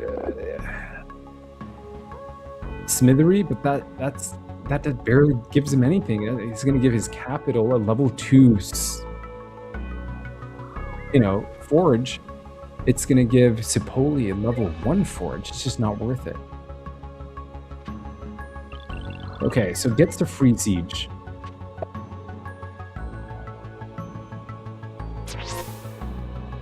Gets the bomber here. That's big. And he's going to go ahead and take out that giant there. I was very curious to see how he would utilize navigation. Would he then try and bomb those defenders in the south, or was he going to go for the giant there, or even perhaps move this in here? Oh, look at that. Nice. Not 6 turns ago were we saying that... There it is. There it is. Willibomb with a dominant first game. I mean, really, what can you say about it? That was fantastic. Find me a mistake he made. Try and find me a mistake. Willibomb, I didn't see a lot of mistakes by him. It's hard to point anything out. I did see some in TI or TI. For example, he was a little bit greedy with the fact that he wanted to get that southern village, all the way in the corner, across Willibomb's, side. A little bit unfortunate for TI regarding his smithery spots, his forge spots. He didn't really have good direction in terms of how is he going to upgrade his villages. That was his challenge, and I think he had to figure out a way to kind of get around that. And I think the way that he wanted to play around that was, well, I have all these villages, they have good port connections, hopefully I can then get Grand Bazaar, I can somehow try and use that momentum to overpower him in terms of units. The only downside was, of course, that northern village where Willibomb got Swordsman and then followed up with a giant and then a scout to take him out. And that, from there on, it was just downhill. Willibomb got those giants earlier, and he was able to capitalize a lot faster in terms of offense. So Willibomb played well. Congrats. He did. Well, one thing we have seen from Willibomb, and let's not forget, this is a player that we've seen in finals, in semifinals, in quarterfinals. He's been playing consistently for the last good couple of months at this point. He's been around. Mm-hmm. Anytime he does get a singular advantage, he will hyper-focus on it. Sometimes to his detriment, but mostly he is able to reframe his strategies on the fly to roll with the punches. He's a very adaptable player to go straight in. Again, if you've seen the amount of tribes he's played as, you have to be adaptable. Like you said, he's gone in with the swordsman, right? Yeah. Seen that and gone, right, okay, here's my strategy. And has maneuvered everything. Again, we were on turn 12 when the resignation happened. At turn 6, we were still thinking 55-45, right? Towards TI. Like in terms of like the starts, obviously there were benefits for Willibomb, but it wasn't like it wasn't as massive as a difference as to warrant, I think, TI's, in my opinion, play style that he went for there. Like you said, I think he overextended himself, and I don't think he realized the threat that was coming back his way. Would you say that's a fair assessment? Or, I mean, again, feel free to say I'm wrong. No. I mean, I think what TI failed to do there was, again, I think he was just too greedy. Yeah. I think he should have tried and secured more of the southern villages faster, instead of trying to go for the northern or the furthest village. You're correct in saying that he did fail to anticipate the siege. He thought that he was safe. You know? Yeah. I mean, he got the wall, he got the defender. He's like, yeah, he's not going to be able to siege that. But Willibomb was able to siege, and on top of that, Willibomb. I know it's Willibomb, but he did bomb. He did. He did bomb. So he did bomb in the end. Got those bombers out there, and just made quick action. Quick work of TI here, TI. Yeah, so it's going to be a long way back. It's going to be a really long way back for him. Again, let's not forget, it's not just about your mechanical abilities. It's about how well you can deal with a loss. And in this case, TI is going to have to try and reverse sweep the ever-present Willibomb. Can he do it? Let's find out. This is a best 2 of 3. Willibomb just needs one more to go to the final. He could potentially be 3 wins away from representing the XIN-XI tribe. Let's see if he can do it. Take me through these starts. Yeah, Willibomb here, a little bit awkward to go towards the lighthouse. He's going to be 2 turns behind. So yeah, I figured he might go north here, or somehow northwest, northeast. He has a level 2 forge here on both of his opening cities, so he might be considering going for an opener turn 3 forge, mining opener. For TI here, looked pretty good as well. Gets the lighthouse. Goes for hunting. Okay. He recognized that he got some good hunting spots. Look at all the animals in that second village. We'll get back to that. For TI here, some decent, a lot better forge spots this game than last game, that's for sure. And look at all these animals here. So he's got four of these. Is really going to help him out. He might also then move into forge or smithery next turn. Not smithery. Mining. Confusing the two. Both players relatively close, I would say. Gets archery. Okay. That can actually make a big difference here because they're so close. Getting that defense bonus as well as range units when they're both starting relatively close. Look at TI. He's going to move towards Willibomb territory here, and he's going to find Willibomb. Maybe there is even a village in the right behind that fog of war there. We'll have to double check. But look at these forge spots here in that northern city. That's tier 3 forge, level 3 forge, level 4 forge for Willibomb here, and a ruin right next to that village. So not bad place, huh? I know you like to ask about predictions here, Laith, and I want to give this 60-40 to Willibomb right now. But I probably should say TI because of the... Yeah, you should, because the caster cuts. And again, speaking of the mentality, we have seen that it's not just about your technical ability. Again, it's different playing casually for fun versus when you have stakes like these. You're playing live, it's competitive. And then stakes in front of an audience in Stockholm, like Meisterlampe, who, by all accounts, is one of the best players mechanically. Fell in one of the early rounds to a bit of an unknown.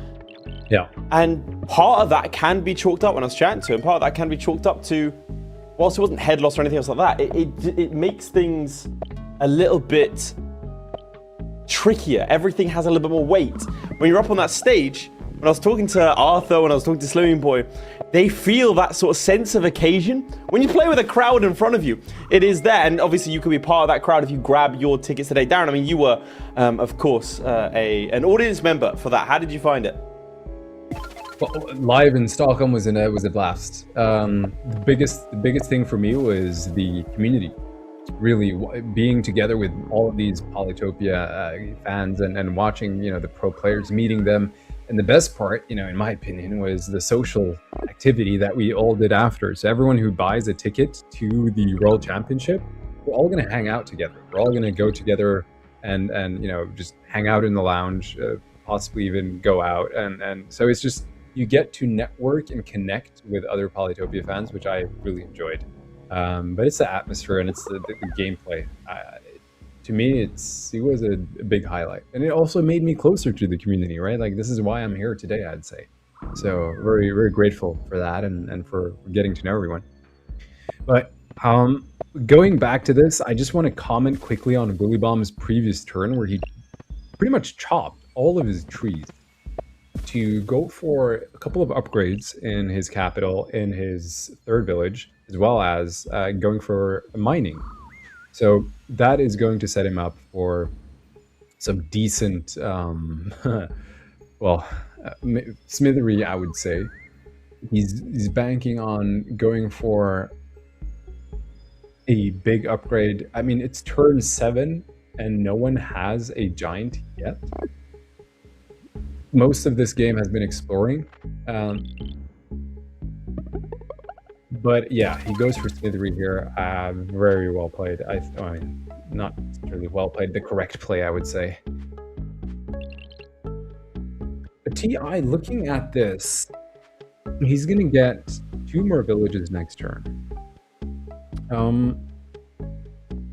I'm curious to see if it's going to be expensive for him, for sure. But I'm curious to see if he's going to go for a border growth in Sucha, or the southernmost village that he currently occupies, to get a level 4 forage. The only obvious spot would most likely be no, because he can't get it unless it's so expensive. But we'll see about that.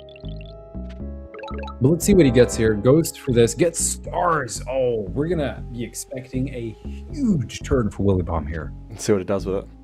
So he can get a giant this turn. That's his first giant.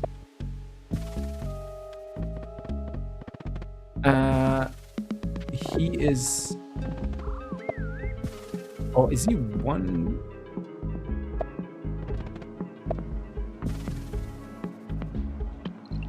Yeah, his 4 stars are off a second giant. Unless, of course, he pops down a monument to do that. Oh, no, he can chop. Oh, yeah, look at that. He's got 2 giants now. So, gets the forge there.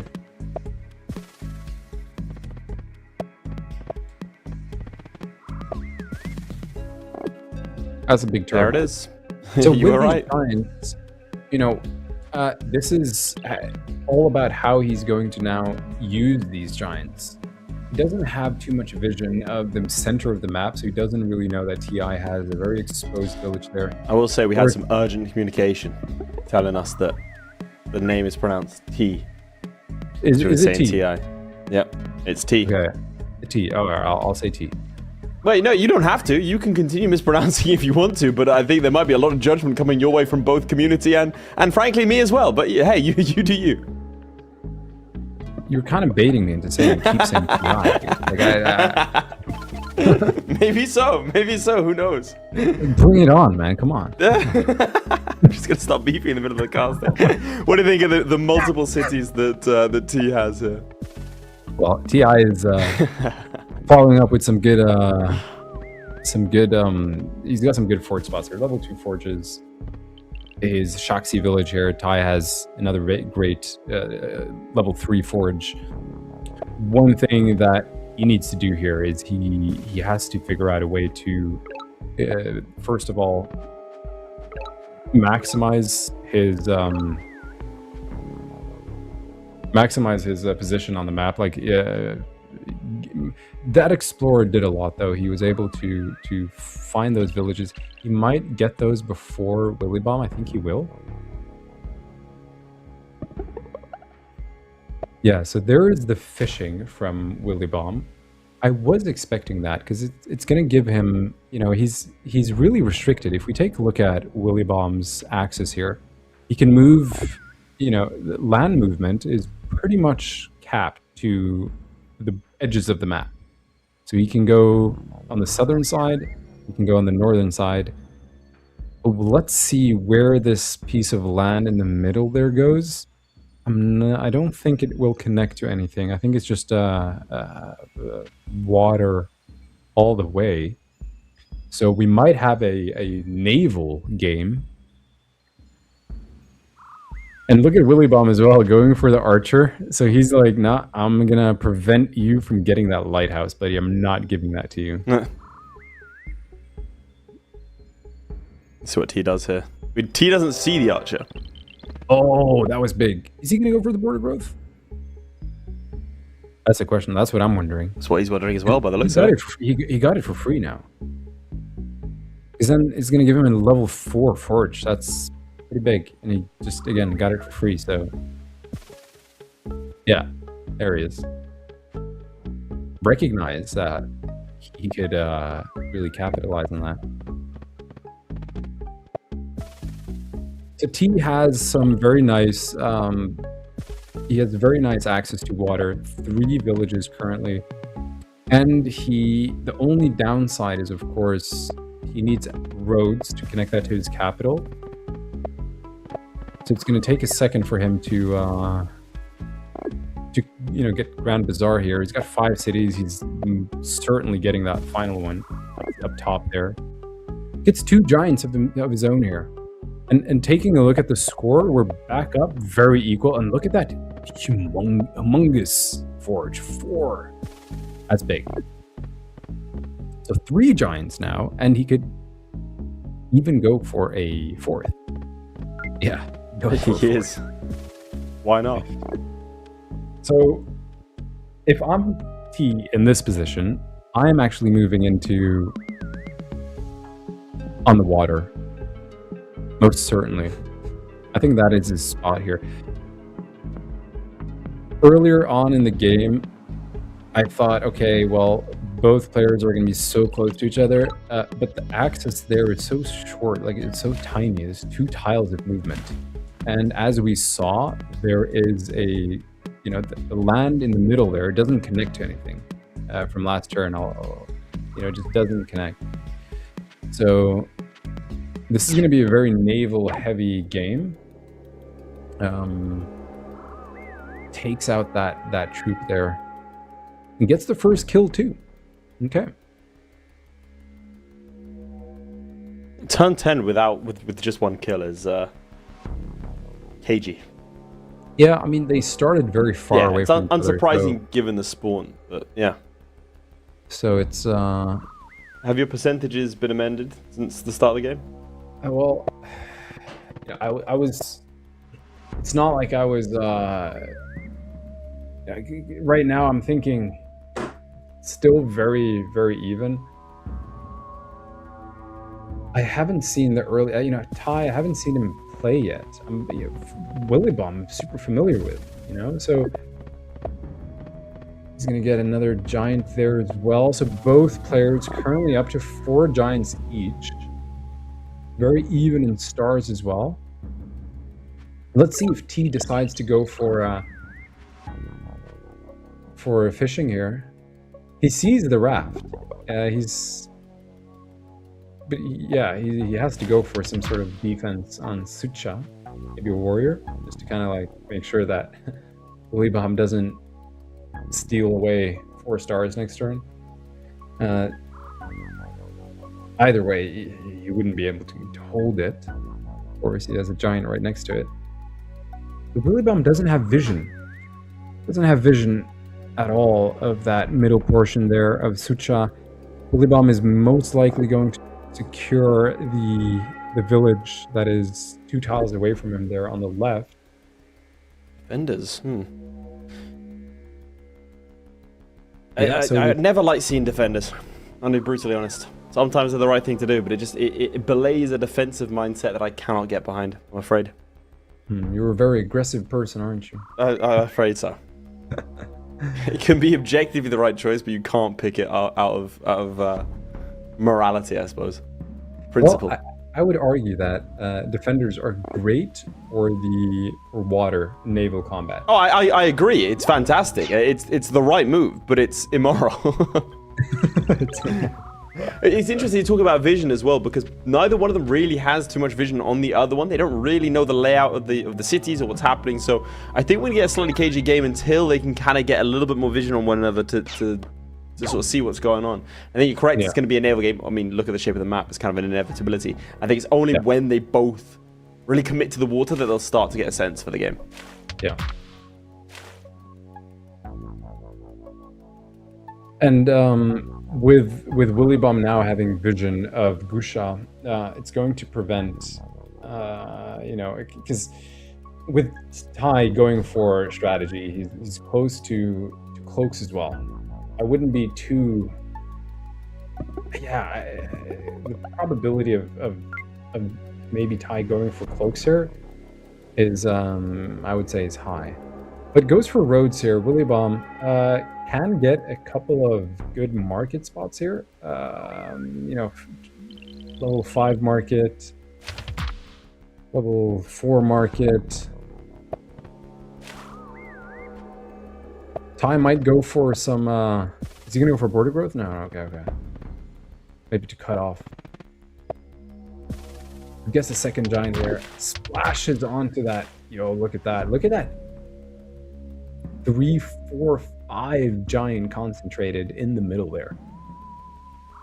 Willibomb is like, okay, how am I gonna deal with these 5 giants if he can see them? One of the things that we know for sure, though, so far this game, Tai is going to capture that top village there. Willibomb will have no chance of getting that. He gets a capital or population growth here. That's not too bad. But yeah, it goes for trade. Is going to get, like I said, those 2 nice trade spots up north here. Level 5, level 4. And then, Willibomb doesn't see all of the giants that Tai has, but he's definitely going to see it next turn if Tai decides to move in.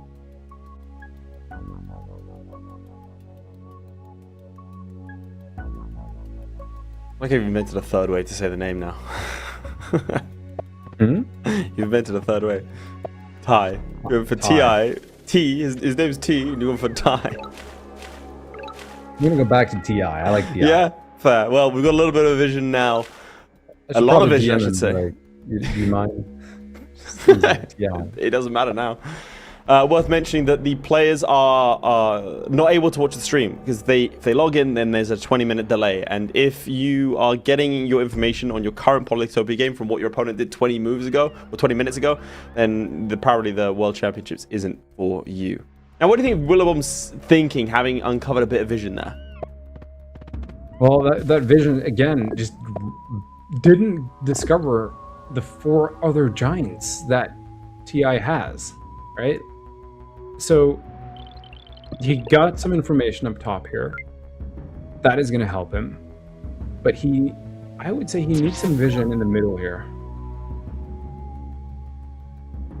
TI gets sailing, so he can now see the edge there. He's going to move in and try and secure that village. Look at that. 3 giants. This is where Willibomb is like, oh my gosh. What is this? And now he's seeing all the other giants. So he's seeing the 5 giants there. He's not going to be able to hold on to that village. 2 giant hits. That giant is dead. He can further advance those giants down. Willibomb's giants are a little bit further back. This was the benefit for TI here, because his giants spawned super close to the water. What what that means is that he's able to cover more tiles per round than Willibomb, unless Willibomb decides to use roads, which he has, but it's a little too late for that now. So he's going to lose that village there that Willibomb is about to capture. So if I'm Willibomb, I'm just trying to, can I, protect my giant by, putting it back? Or am I going to capture this village? Now that I have fishing, I should be able to send an explorer. It will most likely go over towards the center of the map. That might actually be the better play, because he does need a little bit of more vision here. And that vision is going to make him make a lot better decisions. So we'll see what he does next turn. TIE in a slightly better position in terms of units on the offense here. Yeah, when you're the squad of giants facing down one, I think that's definitely that. Willibomb's economy, though, got trade. Slightly different openers here.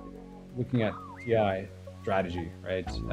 He goes for strategy because he's like, good naval units, potential path into cloaks. Who knows?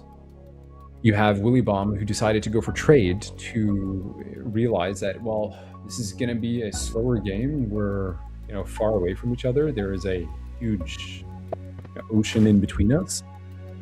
The good thing that TI did here is he actually decided to get a lot of power on the water. So if we look at Willibomb's positioning here, his three giants are now in the middle. He decided to send one in there. Okay, all right. So Willibomb is maybe looking for a siege at either his capital or in Gusha. I would probably go for Gusha. He does have the archer in the back. Gets the border growth here to cut off that port connection.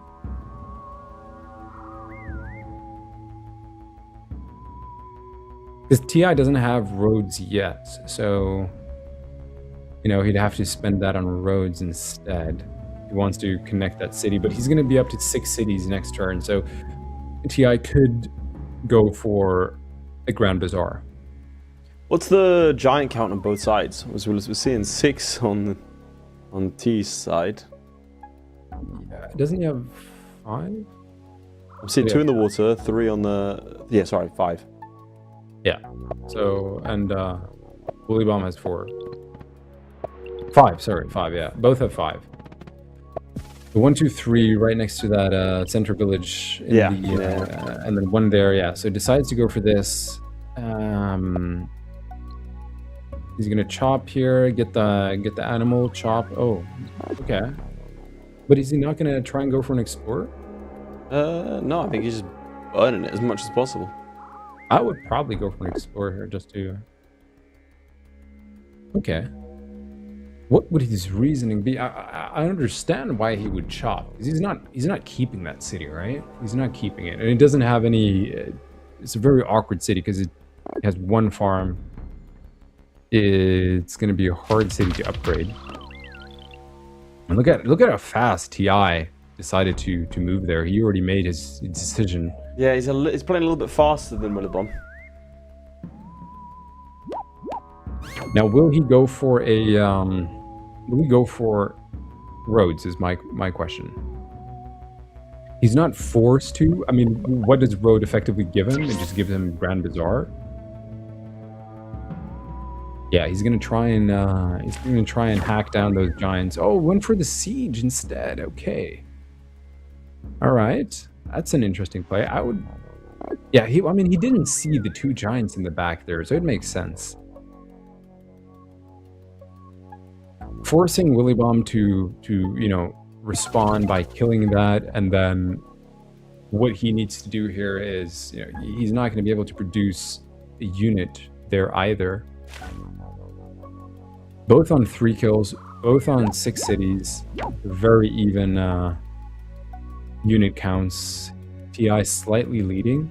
Willibomb slightly leading on stars, but what's interesting here is Willibomb has markets TI does not have marked very even stars.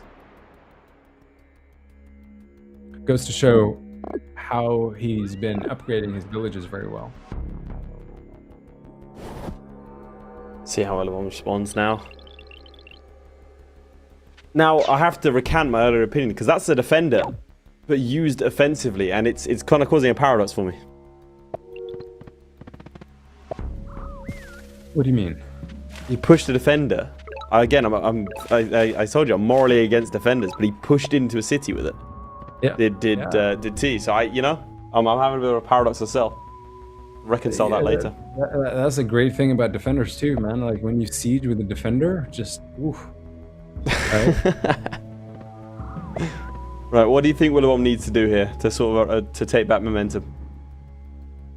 He needs to deal with those giants in the middle there. Like he's got one giant on his land. It's not going to do much, but he's got archers, which are very nice. So those are gonna deal some damage. And juggernauts, look at that. Like the juggernauts didn't retaliate there, so he just got a free hit on that juggernaut for Ty. I think what Willibomb needs to do here is he needs to make advantageous trades, right?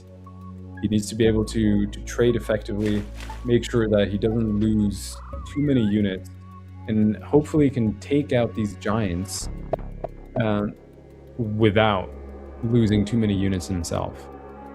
And I'm very interested as well in the top, in the north side. If we direct our attention there, take a second here.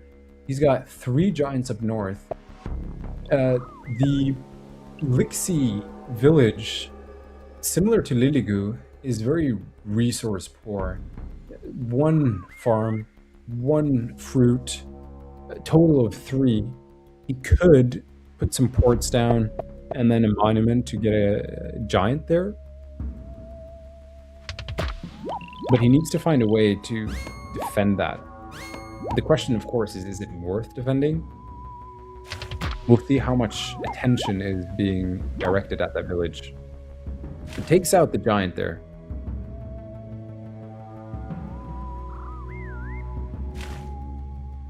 So now they're both down a giant. So, no. Are they? Yeah, no, they're both down a giant, yeah. No, wait. Willibomb is down 2 giants, is he not? No, Willibomb's got 4 giants. He's got 4 giants there. He just lost 1 there, and then he lost 1 in Liligu, right? So he's down 2 giants. This is the problem with the more cagier matches, right? Because we, as casters, have to try and keep track of every unit. And they're not killing each other fast enough for it to make sense for us to miss a couple.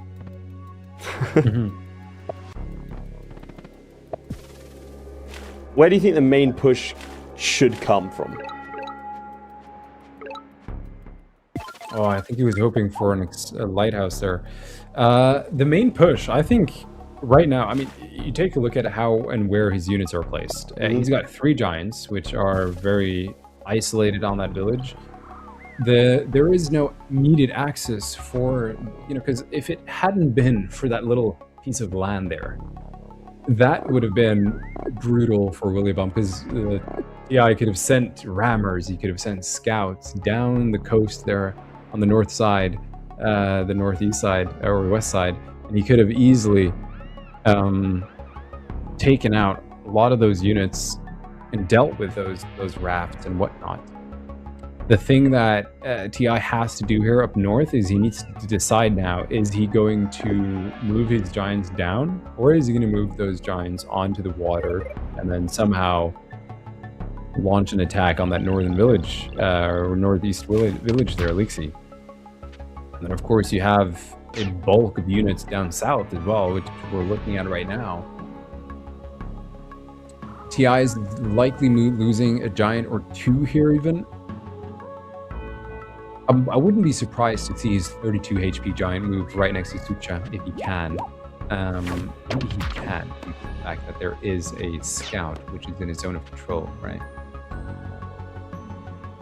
But TI has, I would say both players their giants are on one side of the map. Like, you look at Willibomb, all of his giants are down south, whereas TI's giants are all the way up north. Usually these games are a bit more mirrored.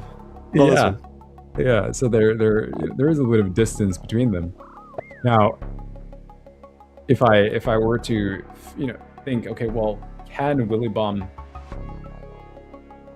Well, I would say Willibomb has a lot better movement right now. So Willibomb can very easily move his giants up north, whereas TI, his giants, they don't have water access, and the only way for TI to kind of get back on the water down south is to border growth Mickzoo, which is so incredibly expensive. I don't even think he can due to the amount of parks that he doesn't have. Willibomb does have the Eye of God. TI doesn't have the Eye of God, and he's not getting it anytime soon either. But those, yeah. So right now, TI's biggest threat is a push from those giants in the center there. And those giants from Willibomb are a much bigger threat to TI than TI's giants up north. And the reason why is because Willibomb's giants are a lot closer to TI's capital. So if Willibomb decides to go for a huge push towards TI's capital, you get the capital, it's game over.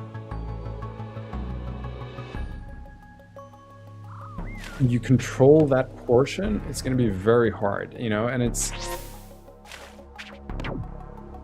We're just over the halfway mark through this game, and I mean, look at the star count difference, 47 to 34, 7 cities to 5.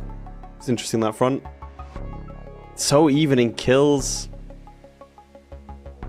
Basically, I think it's going to come down to who's going to stall out first, because again, like you say, that the giants are just not interacting with each other whatsoever. I'm not too sure. I think Willibomb can quite easily siege more cities than TI here. Like, look at where Willibomb is also producing archers. Sizguli, right? Buligo. These archers are in a very good position to hack away at those giants should they attack Buligo. And he doesn't want to lose that village either, because if he loses that village, he's going to lose a lot of stars, because he's got a 4-star forge there. For a level 4 market. Sorry, level 4 forge, and a level 4 market, and a level 5 market. So he doesn't want to lose that village for sure. He can afford to lose Lixi, although it will give TI a little bit more to work with in terms of offense. So ideally, you want to defend it. But yeah, take a look. Now he's sieging, and TI is unable to unsiege. The only way he can unsiege here is with a giant push. And he's not yet used his forge, so that is a possibility. Blocking that off there, so that positioning works very well, because now that swordsman can move on the mountain, but the other swordsman, the 10 HP one, is not able to connect to the warrior that is currently sieging. And look at those archers slowly doing a little bit damage, slowly chipping away on those giants. And Willibomb is like, yeah, I'm not engaging. I'm just going to keep them in the back. And those archers are going to, really chip away on those giants there. So, TI's giants very exposed alone. Those giants alone, they don't do that much. Giants need a little bit of backup.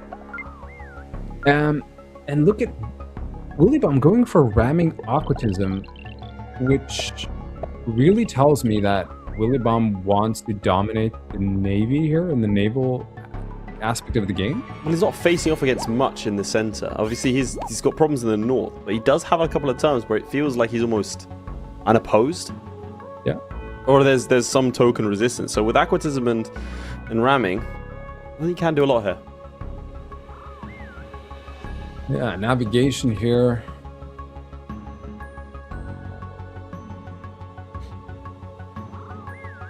I mean, with navigation, he can set up a nice perimeter of bombers. Yeah, he just got some starfishes here, 2 of them. giving him a little bit of a boost, giving him a return on that technology that I just got. And he's gonna, yeah, there we go. He's gonna try and take out these giants here because he needs to somehow deal with the giants in the center of the map. Up top, he's got these giants here. It's really just about where does he place them. But if he decides to move that one giant, 37 HP giant, onto the mountain there, then the archers can slowly hit him. So, and I think it will give Willibomb enough time to kind of move maybe one of his 27 HP or 38 HP giants onto the other mountain. Yeah, that's possible. So that 38 HP giant, he could move towards the mountain and make sure that TI doesn't get a siege there. I'm looking at just the combat here. It's going to be more of an uphill for TI than it is going to be for Willibomb here, especially with the defense bonus that Willibomb just got on the ocean. Aquatism does a lot. It really does. Like, he's not able to kill his water units as quickly as possible. His giants and juggernauts are more durable on the ocean.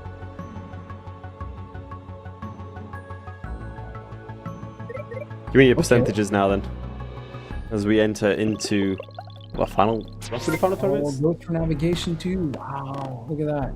Nice. Oh, that's big. That's big. And he can siege now, right? Should be able to, yeah. Can he? And then he can kill the bomber. Ooh. Siege, kill the bomber.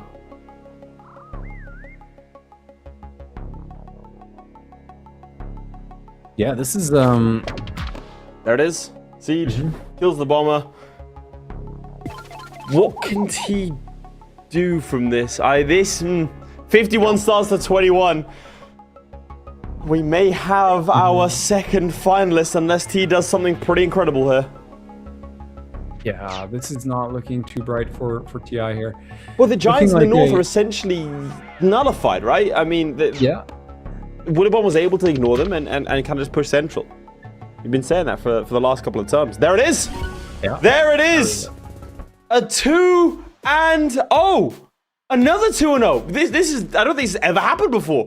Willibomb goes into another final. Will it be this one? Will he bomb? We'll find out. How did you feel about that game? I thought that was a exciting game, if I'm being honest.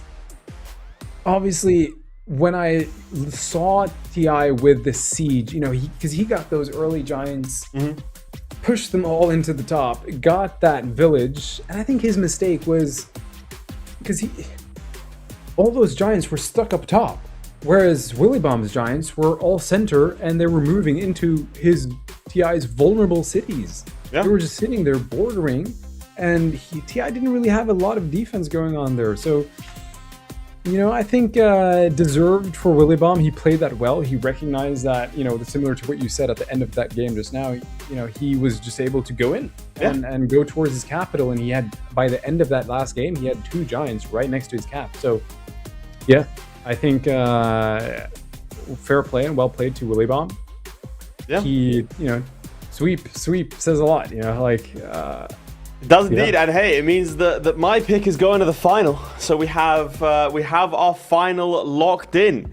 We take a quick look at the bracket to remind you all how they got this way. Mickzoo with a very impressive 2-0 over LeLiberateur. Willibomb a 2-0 himself. And now we have Mickzoo versus Willibomb. That, I think, is going to be a fantastic final to decide who is going to be the representative. We're going to take a very short break. I'm sure Willibomb doesn't need it after those 2 dominant victories, but we have to give it to him either way. And we'll be back with the final to determine who's going to be the tribal chief and representing the XIN-XI tribe.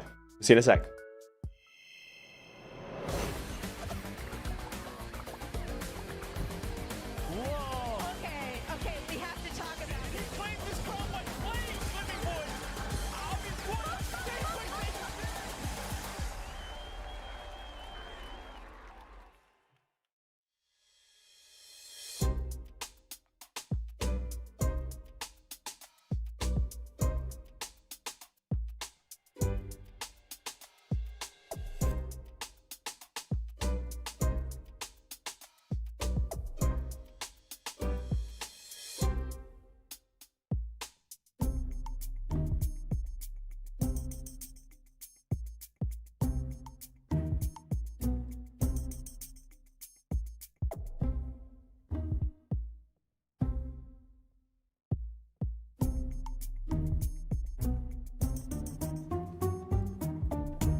Okay, we have to talk about it. He claims his call, but please, slipping boys.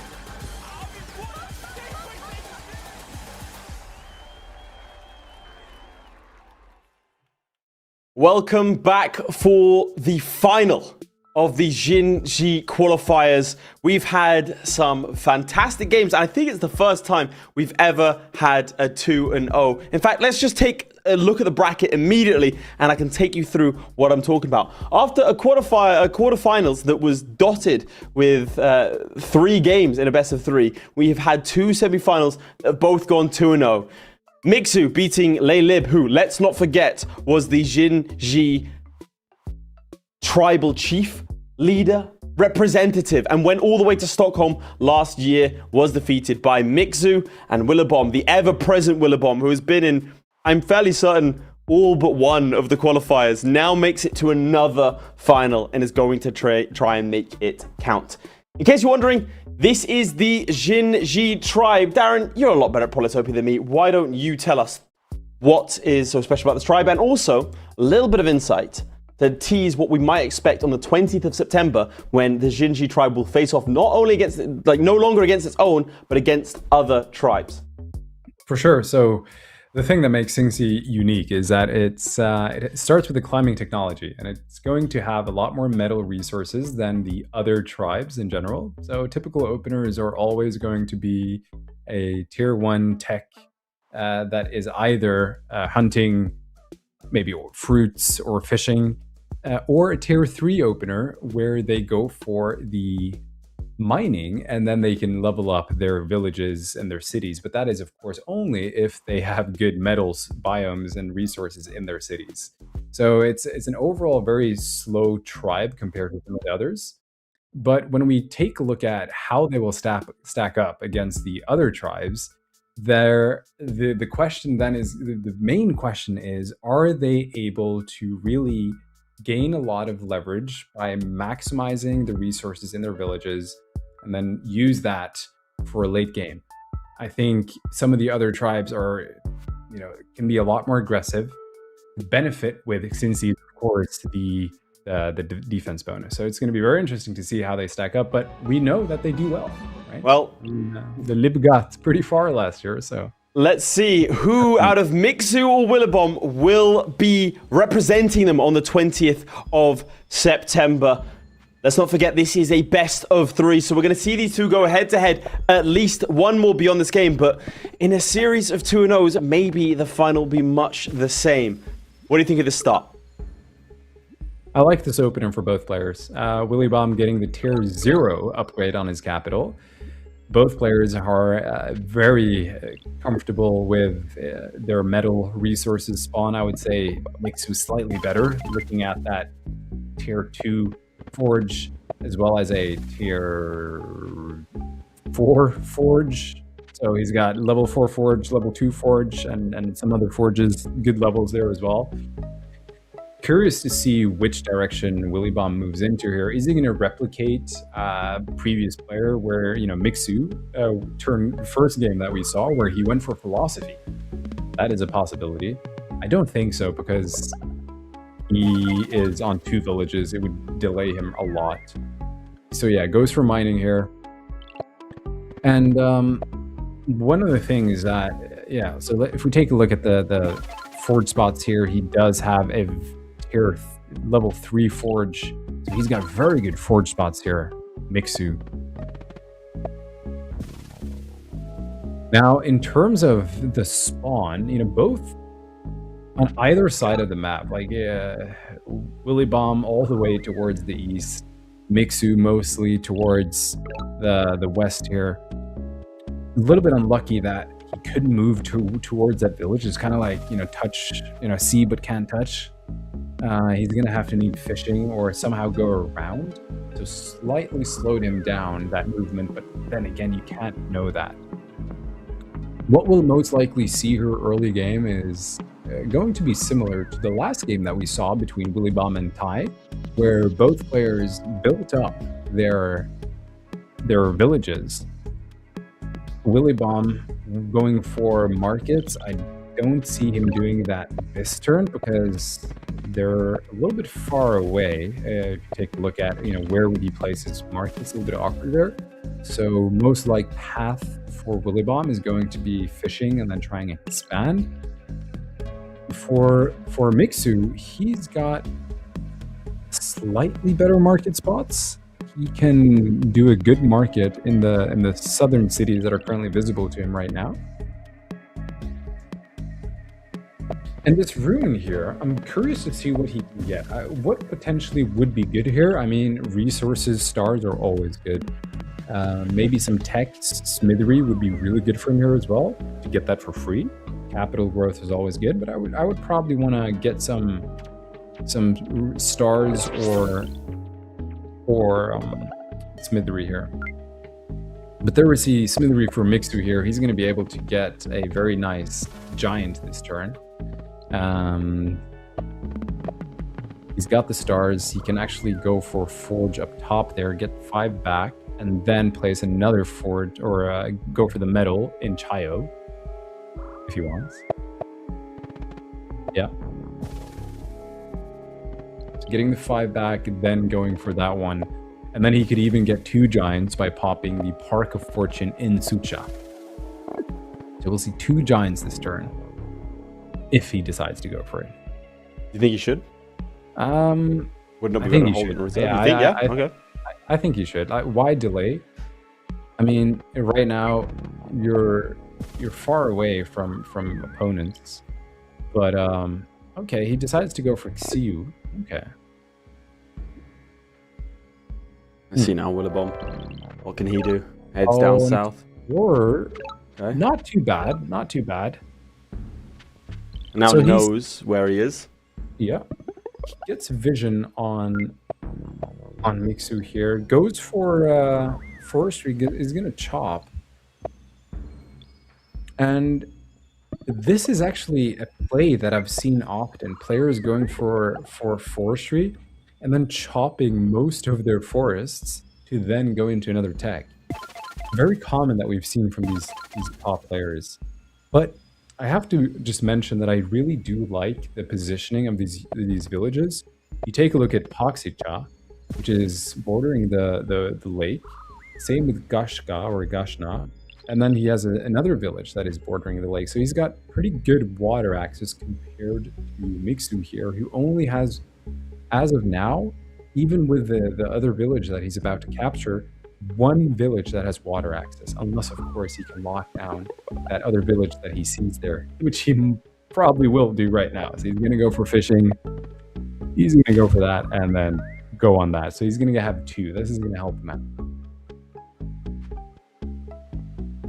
Now, he's probably going to end his turn here in a second, but you can see that he can pop a forge in Xio and get an immediate level 2 forge, and possibly, if he decides to border growth, level 3. I think he'd want to capture that village down there first, just so he doesn't miss out on too much population.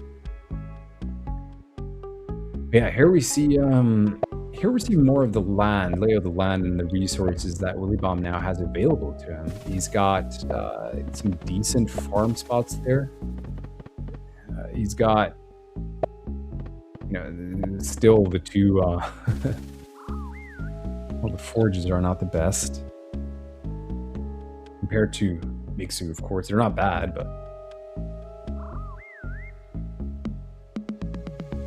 What would you say the percentages is then?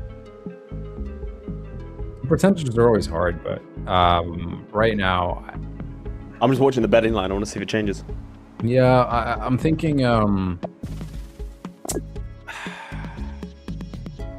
like it depends on what is in the middle here of the map, but like based on the information that I currently have, I would say it's 55 to Mickzoo and 45 to Willibomb. And the reason why is because despite Willibomb being in the lead in terms of stars, 7 stars per turn, I think Mickzoo can convert his slightly slower opener into more momentum moving into the mid game. See, this is why it's good to have 2 of us, because I'd have said it was dead even. I wouldn't have clocked that. Yeah. I mean, I'm just taking a look at the resources and the direction that what do you actually get from technology here? I mean, you know, Willibomb can go for her organization and, I mean, farming, maybe get a couple of upgrades there, but what does farming do? You know, it's such a useless tech in my opinion. Unless of course you're a tribe, you know, like who's it, Zabasi? Looking at the north side here though, Mickzoo is looking very, very good with the villages there. He's going to capture 3 villages next turn, and I get why. Again, he's taking his time here because he's going to have 32 stars. What technology could he possibly want and need? And let's not forget, he does not have vision of Willibomb, yet he does know where he is. He does know he's on the you know, all the way on the east side of the map. Yeah, you know, he has to be for sure. Otherwise, he would have caught him and seen him in the north. So with that information and the fact that there is a lot of water here, there might be some naval action going on. The question now in Mickzoo's mind is probably, am I gonna try and go for that, or am I gonna go for markets, riding roads? Yeah, so he's gonna go for riding roads here, and then possibly even markets next turn. Recognizing that he's gonna have the 6 cities, he's going to be able to get the Grand Bazaar. He's gonna have a nice boost of economy here. Willibomb could also, looking at this, he's placed his forges pretty well. He could get some decent markets here. He can get a level 3 market, a level 5, 6 market, a level 5 market. Yeah. Yeah, you were mentioning the difference in stars before. Now look at them. Yeah. So Willibomb going for riding roads would make a lot of sense here. I get why he would maybe try and go for fishing. At the same time, I'm thinking he would probably need to get an explorer going here. Maybe once he captures that northern village that is right next to his warrior, he's going to be able to get more information, which might reassure him of how to move forward here. Because, again, he knows that Mickzoo has fishing, right? He can see the port, but he doesn't know what's behind the fog of war. Does Mickzoo have more troops, more ports that are connecting to the ocean there? He doesn't know. So that is a little bit of an unknown for Willibomb, and I think he has to plan for multiple events. What can be true here? So, and the only way really Mickzoo gets access to the water from here is the villages that he's just about to siege now. He could maybe border growth at one, like CEO, to get some water access.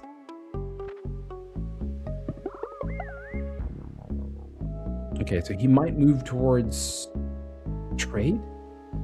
Is that going to be his first one? Maybe roads to connect capital and then trade, or just trade?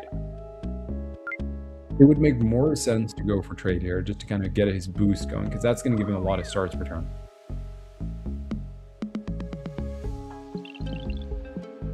Very much more spread out over here, Mickzoo.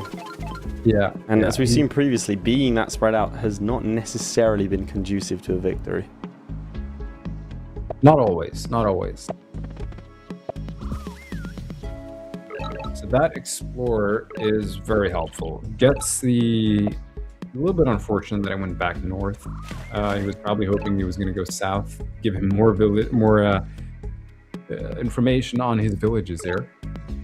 Finds the ruin, but he doesn't have vision down there. So if he doesn't go for a second warrior in Sigu, then he won't be able to unsiege, or not unsiege, but kick off the warrior that Willibomb has from that ruin. So we'll see. This is purely kind of like RNG, but like he either has to go for something or not. But yeah, nice, very nice market. And if I'm Mickzoo here, I'm also going for a border growth on CU, so that I have access to the final medal that is sitting right on the edge, and then also giving me better water access from the front, because he doesn't have any water access on the front except for Sigu, which is a hard city to level up, given that there is not a lot of resources there right now. So he's not going to be able to produce a lot of troops, a lot of units from that spot. One thing that he should do is most certainly go for an explorer as soon as he can on the Sigu, just to get some more information, because you know he's got good vision now, but there's still a chunk that he can't see, and that, you know, if I'm Mickzoo, I'm like, how do I work with this? Yeah, you can make some pretty accurate predictions, but it's always hard, you know. I mean, he just sent his giant back there, and are we seeing the border growth? Yeah. So that's going to give him, first of all, another giant that gets pushed. Okay, that was his plan. So he likely moved that back, so he would be pushed onto the... Okay, so now Willibomb gets his rune for free. And he goes for trade here, so he's gonna get some nice stars return going here. He can chop that to go for an explorer immediately, and then he can go for yeah, that's pretty much all he can do. He's now considering, you know, am I just gonna leave my units here? I think I should. Okay, goes for the additional stars. Yeah, he's not in a rush to go for the explorer.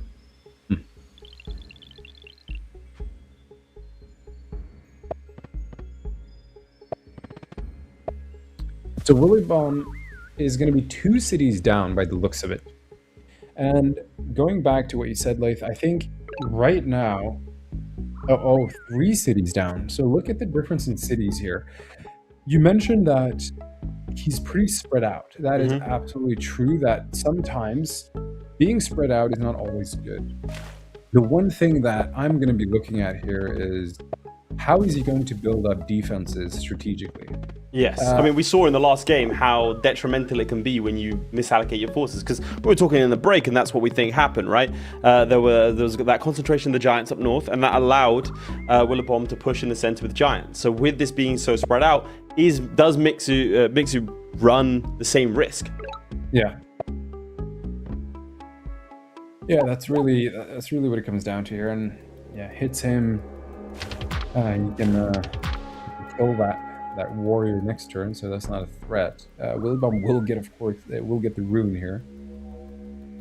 But very even on stars, very even on points. You see that both players have now found a good balance. The one thing that Willibomb doesn't really know is the amount of villages that Mickzoo is about to capture. That will give him a big boost here. So if we try and calculate the momentum moving forward here, Mickzoo should be in a better position.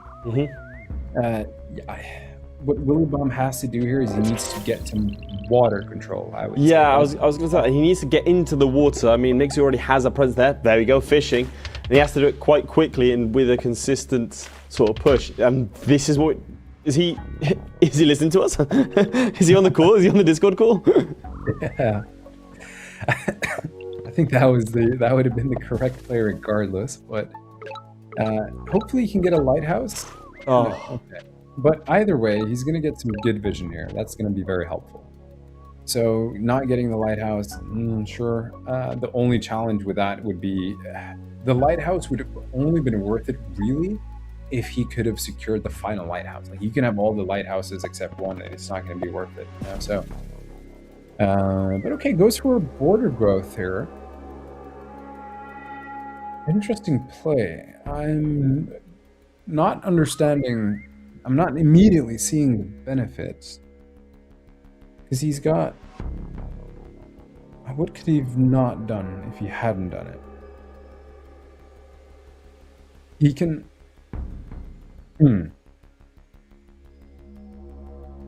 Okay, that's interesting. Maybe he wants more range to kind of like heal and have his troops, you know, like just heal. I'm not sure. The thing about Mickzoo now is that border growth was also very good by him, because he's one road and one port away from having really good, you know, now actually great water access, same as Willibomb. With those giants, he's got 2 giants already. He's got another one following up very shortly. He can also start moving those giants from his capital, Chao, into the water there.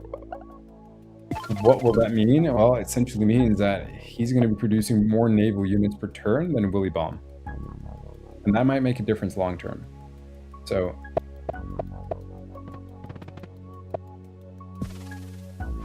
8 cities to 6. We're currently on turn 13, 0 kills. We're most likely seeing a kill next turn.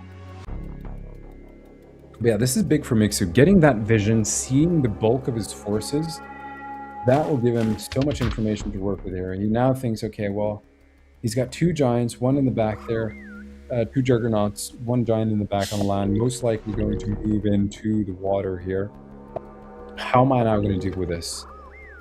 So the early game, we're moving into the mid game now. We've seen that both players have done well to really stack up on stars and resources. What we're moving into now is battle. And the main question is, who is able to make the most effective trades? And who is able to... got the first kill there. Turn 13, I think that's the slowest we've had so far. Yeah.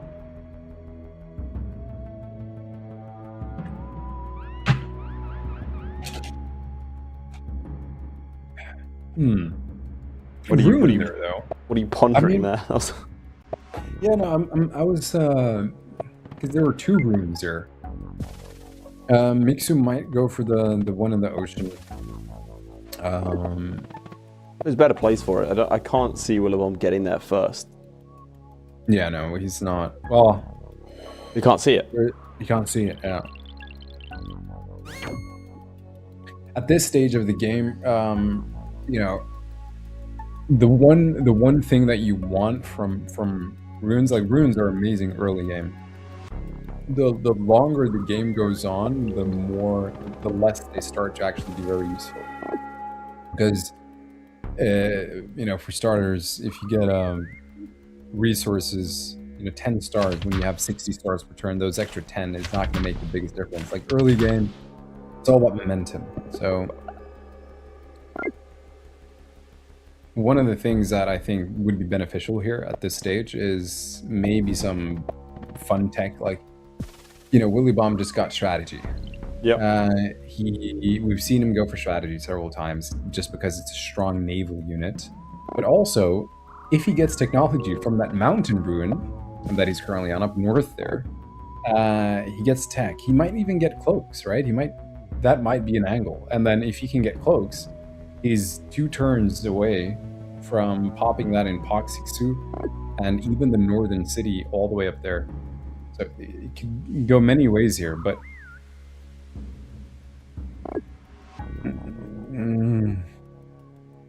so far, Willibomb is doing a better job of getting onto the water.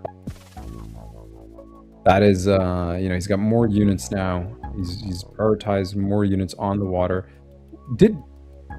Oh, no, okay, never mind. Whew. I don't know why in my head, but I was like, can Willibomb just siege that Sigu city now? Did Mickzoo forget? But no, it's it's Mickzoo's turn. Yeah, gets a little bit of defense there. Gets a warrior. That's gonna be good to defend that. It's not the most essential city. Like if you know, short term at least, Sigu is not going to be very important. I would say one of the more important cities for Willibomb to focus on would be the north city there. I can't read the full one, but it's something Rock Sitsu. Yeah, it doesn't look like he's going to try and defend that southern one either. Yeah. Well, a little bit. Yeah. Having said that, again, it's still a city. It is a city. I mean, 3 cities up, Mickzoo is, and when you're 3 cities up, you're able to produce more units per turn. So one thing that over time can happen is that you're just going to be overwhelming your opponent with more troops. And then it's about how do you then navigate the excess units. And I think the best way to do this for now is, at least for Willibomb, is if Willibomb can perhaps deal with those juggernauts, maybe build a couple of bombers in the back. If he can build those bombers, he's able to make some effective trades that will get his kill count up, and it will also try and even out the difference in units that Mickzoo's able to create. But it doesn't, of course, stop Mickzoo from getting a lot more stars per turn. I mean, we're looking at a 15-star difference right now. And those 15 stars is 3 additional swordsmen or some additional tech, right? Okay, gets resources here, 10 additional stars. So, you know, one thing that we just discussed is what is the benefit of getting these additional stars later on in the game? I mean, yeah, he's back up to where he initially started. He can do a little bit more here. Can he do a lot? No. I was actually hoping for him, for Willibomb's sake, that he would have gotten some tier 3 technology. Maybe he would have gotten... And by the way, Leif, did you notice if he got sailing before he picked up the rune, or did he get that after? I think he picked it up after. Okay. No one to stake my reputation right there. Yeah. That's a wall of giants in the center. That's going to look intimidating if you Mickzoo. Yeah, so that wall of giants there is going to protect those rafts. And Willibomb is now setting himself up for either bombers or some scouts to it's got to be. I mean, I think he's going to probably pick up some scouts initially just to make sure. Sailing is bought after the ruins, by the way. Yeah, sailing was bought after. Okay, yeah. Just to confirm. Yeah, I think I'd like the bombers to come and play here, but I have a feeling it's going to be scouts first. Mm-hmm. It makes more sense.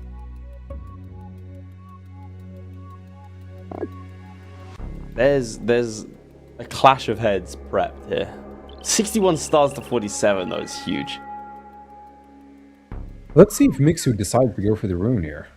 I mean, with the wall of... Because if he doesn't do it, he's always losing that giant. Yeah, I don't... Yeah, I think he has to go for it, surely. Like, he has to take it. Why wouldn't he? Like, retreat, I guess, but you're always going to lose the giant. Because another possibility is maybe hitting the 36 HP, trying to damage. He can do some free damage here. Yeah, you're right. Yeah. There you go. Nice. I actually prefer that. There's a reason he's playing, not me. I prefer that. Still maintains the ruin, so he's got that sort of defense, but gets the free damage, so he's not wasting a turn. Has the giants in position. Now we have to see what Willibomb is going to do. Will he bomb? That's what we need to find out. What do you reckon? Scouts or... Will he bomb, indeed? Well, he's got, even if he does decide to go for it, it's going to be very expensive for him. At most, he can go for 1 bomber, because he has to buy the tech. He doesn't have philosophy, so it's full price at 6 cities. That is an expense, at least 20-something stars. Then he needs to produce, well, he can actually maybe just produce 2? I don't know. But even if he does that, what about the turn after? Because Mickzoo now has a giant in, on the north side there. He's got a giant currently pressuring Seogu. He's got a 2 swordsman rafts, one 20 HP, one 15 HP. Even if you were to turn the 10 HP raft or the 15 HP raft into bombers, you're just going to deal a little bit of splash damage onto those juggernauts. But he's got 2 more juggernauts lined up in the back. So and another one. How many's he got in total? He's got 1, 2, 3, 4, 5, 6 there, and then a giant on land as well. Yeah, he's got 1, 2, 3, 4, 5, 6, 7, 8, 9 giants right now. A little excessive, don't you think? So let's see. I'm very okay. Navigation. There you go. Navigation does go for it. Mom. Okay. And the thing is, does he see? How did he play this? Okay. Bombs. I think it's going to come down to this, but this is what I'm saying. I think the reason he's gone for it is it's going to come down to these juggernauts in the middle, right? He has to clear them, and the bomber is undeniably the way to do that. He could potentially go for another bomber if he wants to, but he's not. Okay, he's going to do that. He roads in there. Yeah, I think this is the right play. I really do. If he sits back and plays a bit more passive and invites too much pressure, he's not going to be able to. He's not going to be able to do much. He has to take advantage of any sort of position he can. Goes for a scout as well. I think it was the right play. It might accelerate his downfall if Mickzoo can find a way in, but I think that was the correct play. Yeah. Because now Mickzoo has to deal with it. Yeah, Mickzoo has to deal with it. And what Willibomb effectively is doing here is making sure that those, like you said, those giants are not able to apply too much pressure into the center there, because as soon as those giants connect to his land, because he's got 2 giants in the back as well that can very well follow up. So all those giants on land now are going to do some extra follow-up damage, or the juggernauts, I mean, on the ocean. They're going to do some extra follow-up damage. I'm not sure if Willibomb remembers or sees them. He should probably know there are giants there, because you can always see which ones are being produced in CO and in Chayo. But from this spot, Willibomb's strategy has to be to get control of the ocean. I think that is going to be his way of, getting dominance and slowly pushing back. Because as soon as he gets control of the ocean, he's going to be able to deal with the oncoming threat of additional ocean troops, and he's able to defend slightly up from land attacks, especially up north there. Navigation of his own. Okay, that is going to be big. He hits that. Okay, he can go for a second bomber if he wants to. The 9 HP though, I'm not sure if it's worth it. But let's see what he does. Moves in. Okay, he can move his other one in. Nice. Hit and kill, or you can move your 34 HP giant next to the 20 HP just to deal splash there. Potentially kill that. Oh, brutal. I think that bomb is going to get finished off though. Yeah. He's got that 9 up north he might have to use, but yeah. There it is. I think that's going to be pretty devastating now that all the that's so many juggernauts, man. Ooh. There's a bomber. That's a lot of splash damage. And a giant in the north as well. The pendulum beginning to swing towards Mickzoo. Momentum in his favor. Willibomb's going to have to do something pretty special to get out of this hole. Looking for any sort of mistake Mickzoo's going to make. Any gap in the line. What can Willibomb do? There's a big star deficit to make up. A large amount of kills. A large amount of units. And they're all in the center. It's just shattered his front line, really. And this is the benefit of having those additional villages. I mean, if it weren't for the top, like imagine if Willibomb had more control of the northern villages, he would, be in such better position. But unfortunately, he doesn't. Right, so let's see how he moves now. He's going to go down 2 turns away from getting that giant live. Okay, he's trying to get some more kills. Goes for the bomber. Okay. fighting back, fighting. I like it. It's good. He's gonna get that. Okay. Has to kill the bomber. Another kill there.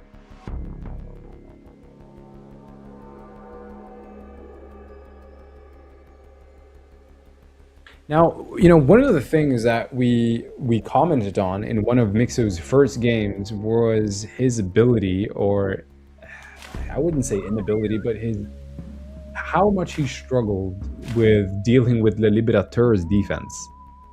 And one of the things that he did was, to me, and correct me if I'm wrong, but it seemed like he was a little bit back and forth with his offense, whereas now, it seems like he's going all in.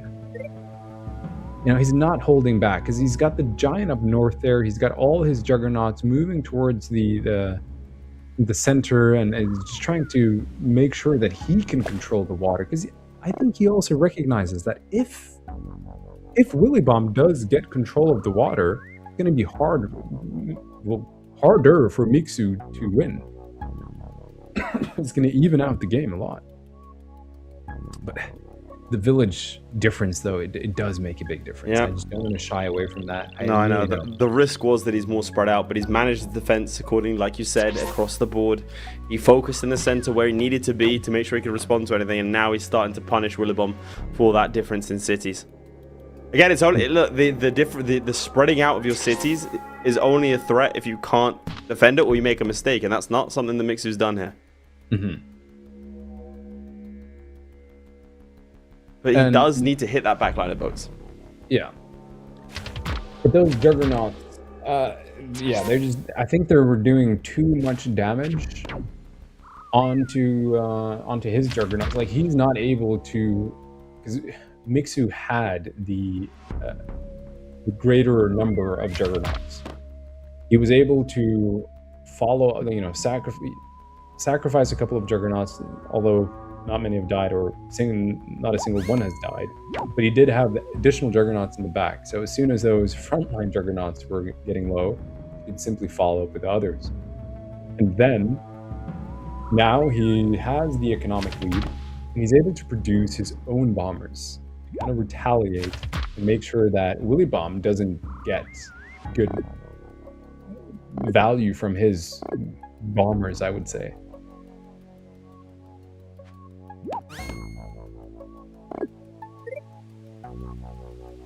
I mean, if I'm Mickzoo right now, I definitely want to go ahead and siege Mickzoo. As soon as I capture that, and I'm about to siege Yogu, it's gonna be, I think, game for Willibomb, if not already. Yeah, he needs to come up with something big here. I don't know where he needs to find something, but he's a better player than me. So if anyone can, it's him. He does have the time on the clock to think. But I do really want to give Willibomb some props, though. I mean, he is such a consistent player. To be able to, you know, reach, like you said earlier, the tribe qualifiers so consistently with multiple tribes is a feat of its own. So a part of me is rooting for Willibomb, you know, just out of sheer commitment. But yeah, we have to be realistic about these things, though. Yeah, but Mickzoo is doing very well. Mickzoo. He's thinking. He's thinking very hard here, as he should. Maybe he's playing mind games. Maybe he's hoping if he waits 2-3 minutes, Mickzoo runs off to the bathroom and thinking, I've got time. Willibomb plays his turn, instant victory. Again, look, you got to play the man, not the game. Yeah. And with a deficit of 9 units and 20 stars a turn, in addition with Yogu being under siege and Shazoo most likely next, as you say, Willibomb's got to have to do a lot of thinking to try and come up with it. And maybe trying to get rid of Mickzoo's internet could work. That is technically, I read the rules of the tournament. There's nothing that says you can't do that. It can't. Yeah, nothing says you can't hack your opponent's internet and Wi-Fi. You know, I'm not saying it's encouraged, of course not, but maybe we should look at the rules. Maybe that's Willibomb's what he's trying to do right now. Yeah. Let's see. All right, he's able to unsiege. He is. Yeah, so he can get a the giant there did some math. He's like, yeah, I'm able to hold them off. So Kill the he's gonna giant be good. there. He's not able to siege. Yeah, there's a bit of a threat there. Don't hate that. He could maybe damage the. Does he have ramming? Yeah, he does. He does have ramming, yeah. He could siege the unit there, but I think he might be able to unsiege either way. Okay. So he won't be able to hold that siege on Mickzoo. Although it would be great for him to get that. Like if he got that, tides would shift. Yeah, It there would wouldn't be be, really much that Mickzoo could do. But again, we're talking about that overextension. I don't know that he's quite overextended enough. Okay, little giant push there. Okay. He's doing something that Mickzoo now has threatened. He does get the siege with a defender, no less. Okay. So yeah, he can. Mickzoo can unsiege though. He can unsiege. So He definitely can. But He's got a still, swordsman. it's something, and it does alleviate the pressure a little bit. well, wait a minute. Can he actually? I need to double check this because that giant is in the way. So, and I believe that Juggernaut is currently in the zone of control, so it won't be able to move onto the land. And Let's see. so he's gonna have 1-2 riders. He's doing a lot on his turn. We were saying. Oh, wait a minute. He might actually be able to hold this siege.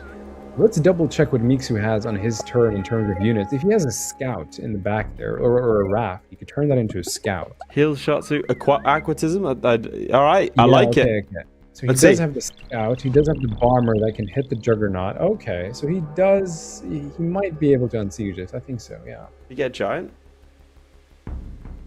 Yeah, and he could probably also get a giant. No. I'll be honest, that's not my analysis. But I like to. I got a little note in. one park, or I mean one monument, and giant pushed off.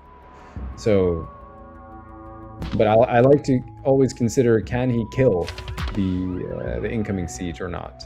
And he has, okay, so double bomber. There we go. That's the unsiege. So There we go. Willibomb is done. Not able to hold. It was a good play from Willibomb, but Mickzoo not falling victim to what we've seen previously, which has been overextension and not having your troops in the right area. And well, he was able to get the city count up and was able to defend on all areas. I think it's a pretty good performance from him. What do you think?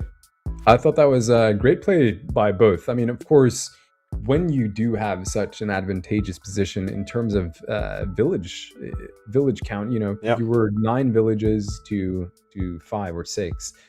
That is a big difference. And I think what Willibomb was hoping for here was, could he have sieged that city that he was about to siege? Yeah. If he did get that siege, then the difference would have been big. I think. Did he have the population for a giant though? Did he have the population for a giant though? It felt to me, and correct me if I'm wrong, it felt to me like a bit of a last ditch attempt. I think in his mind he was like, this is it. I've got to go for it. There's no other choices, and we'll see. I think Mickzoo had him. I mean, realistically, he was not going to be able to hold it, but it was an attempt by Willibomb. Because he was like, I have to do something. If I don't do, I can give up now, or I can try and gamble. The possibility of me holding the siege is low, but I'm gonna try, and I'm gonna go for it. If it works out, then I may have a turn or two left to kind of make a play here. And I think that's what he was hoping for. Pretty early on, as soon as I noticed that Mickzoo was able to get a hold of those villages, it was really leaning towards Mickzoo. Yeah. We did, discuss that in terms of the village count and how much that means. Both players as well had decent openers, but Willibomb was just not able to expand to the north as fast as Mickzoo, which really made the difference in that game. So absolutely. Well, Willibomb now gets a chance to have his revenge. He has to win this game if he's to keep his hopes alive, or it will be yet another final that he loses. Mickzoo, a surprising contender. We thought he'd be out in the semifinals, and yet here he is, just 1 win away. Take it away with the start. Well, start is looking pretty good. Both players very close to the lighthouse. A little bit unlucky for Willibomb that there is a water tile there. Otherwise, or had that been a mountain, he could have very easily gone for a tier 0 opener, capital upgrade. But goes for hunting here to get the upgrade. on his capital, and that is also going to give him the additional stars required, if I'm not mistaken. No, he's got 4 stars. He's going to need an additional 2 to get smithery, or mining. Okay, both players, very similar opener here. Okay, yeah. So, gets the additional upgrade here. And I mean, when you are playing like this, you know, the first technology that you buy, like for example here, both players went for hunting. And that makes a lot of sense for a tribe like XIN-XI when your other villages also support the upgrade of with hunting. So for example, Pacha had hunting animals. The village that he's about to capture now has 2 animals. This is going to give him some good upgrades. And they both discovered each other here, or well, Willibomb discovered Mickzoo. He's gonna discover Willibomb right now. There we go. So they both discovered each other. They both know where they are. What I'm looking forward to here is how will both of these players play this game compared to last. Last game was very naval heavy. This game is going to be more land heavy. That is one thing that we're going to be seeing a lot more of here, land game. So riders, archers, we saw that Willibomb just went for forestry. He's got hunting forestry, which puts him into very close to archery. Same with Mickzoo, also got the hunting, which puts him close to archery as well, and is going to give him that juicy defense bonus on the forest tiles. I do like it when there's a bit more of a land war and he's unbiased towards them. We'll have to see. Forestry, okay. Yeah, there we go. Okay. So let's change now. So he's also gone for forestry. Now, you know, several reasons why he could have done this. First, you know, we know that he does like to chop, which he's doing right now. He's been pretty consistent in going forestry, chopping, getting some upgrades in. The other benefit of going for forestry is catapults, and of course you're close to, well, both players again also went for hunting, like I just mentioned. So it does enable archery, it does enable sawmills, which gives you access to 2 very powerful units on the land, which is something that we're most likely going to be seeing this game. Now, the one thing that is a little bit risky here, I mean, if we take a look at the land there is a lot of land that is moving in between those mountains. So riders is also a very, very possible play here. And those riders can reach very far. So we're also most likely going to see some rider action, rider roads. Now, one thing that I'd like to see from Willibomb here is maybe a warrior down south in XIN-XI, just to kind of explore the edge of that map. Hopefully acquire some villages on the way. Because from the looks of it, he's got, you know, he can heal that 5 HP warrior, so that's most likely going to live. Okay, it goes for archery, and he's going to produce an archer straight away. Interesting. You think he's gonna maybe Now, park one on the mountain? Does Willibomb? I think he is. I think he's gonna park one on the mountain. Willibomb can't see. Yeah, what I like about this play is that, you know, Willibomb knows that Mickzoo doesn't have vision because he never entered the mountain, and you know, based on his points, you know, I think these players they know based on his points and the fact that no single mine has been taken, he knows that, okay, he doesn't have vision. So what Willibomb wants to do now is maybe try and go for a siege. He could, and he will. So Mickzoo is for sure going to be able to unsiege that, but Why did he do this? I think one of the main reasons is, even though Willibomb probably thinks, well, Mickzoo can't, Mickzoo can unsiege, but what he's doing is, look at how he distracted those troops. So now, for example, archery is, he does have the additional one in the back there. Okay, so maybe Willibomb was trying to distract him a little bit from advancing further north, although Mickzoo was like, yeah, I can unsiege, no problem. Yeah. I still got my warriors here. He's phased by that. Yeah. Still early kills though, and faster turns. Yeah. 2 kills already. Both players at 3 cities. Now you see that Mickzoo is just moving his warrior in the back there. He might go on the mountain just to get the lighthouse, hopefully discover a ruin. He could also go for move towards the south here, and similar to what I was hoping for Willibomb, maybe discover some villages and some other ruins along the way. Worth pointing out, again, received communication of a point we should mention, that obviously sieging means that he's reducing the economy of Mickzoo, at least for a turn, which obviously early game, quite impactful. So he might just want to keep pressure on that so that Mickzoo has to defend it to try and deny him those kind of crucial early starts. Absolutely. And that is also one of these things with sieging. I think that is one of his biggest villages, right? 3 stars per turn now, or 4 stars per turn. So sieging that village is reducing his income every single turn. So the one thing now is that he doesn't have a lot of warriors to siege with. So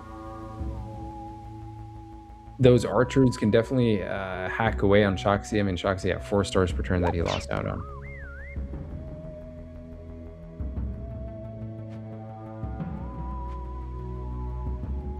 Okay. It's an interesting strategy from Willibomb. I think I like it. I don't know if it's worth necessarily the investment. He's going to have to get a decent return in terms of preventing Mickzoo from getting the benefits of those stars. And obviously, he does have the archers to keep peppering him, but... So, do you think it was maybe to distract him to try and stall him so that he could make sure he gets that city north? Yeah, I mean, this is kind of like what I was thinking, which would make a lot of sense, is that he went for all of these archers to apply a lot of pressure onto Shoxi, that village there, to distract him from advancing further north. I mean, Willibomb last game lost previous game just because he didn't have enough villages, and he lost a huge portion of the map that, if he had gotten that, would have really shifted the tide. So what he's effectively doing now is applying so much pressure onto that village, and Mickzoo, again, doesn't have the vision, so he doesn't know if, hey, is there another warrior in the back?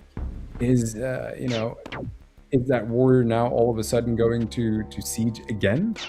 Mickzoo is not taking that chance and decided to move his additional units down instead of advancing them north, which gives Willibomb the opportunity now to expand towards the north and really capture and start applying pressure from that side as well.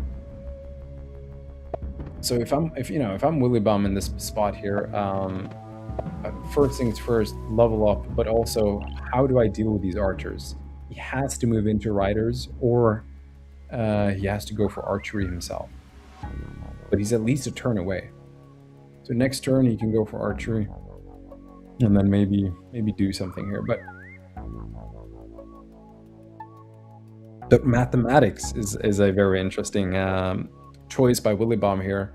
Catapults just one-shots those warriors, and it's going to be very effective in dealing with the giants that are about to most likely come. I mean, he does have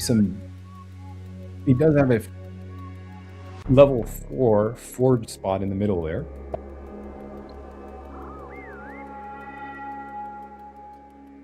This game is in stark contrast to every other XIN-XI game that we've seen so far, aside from that one early giant push that came as a result of ruin, of the ruins.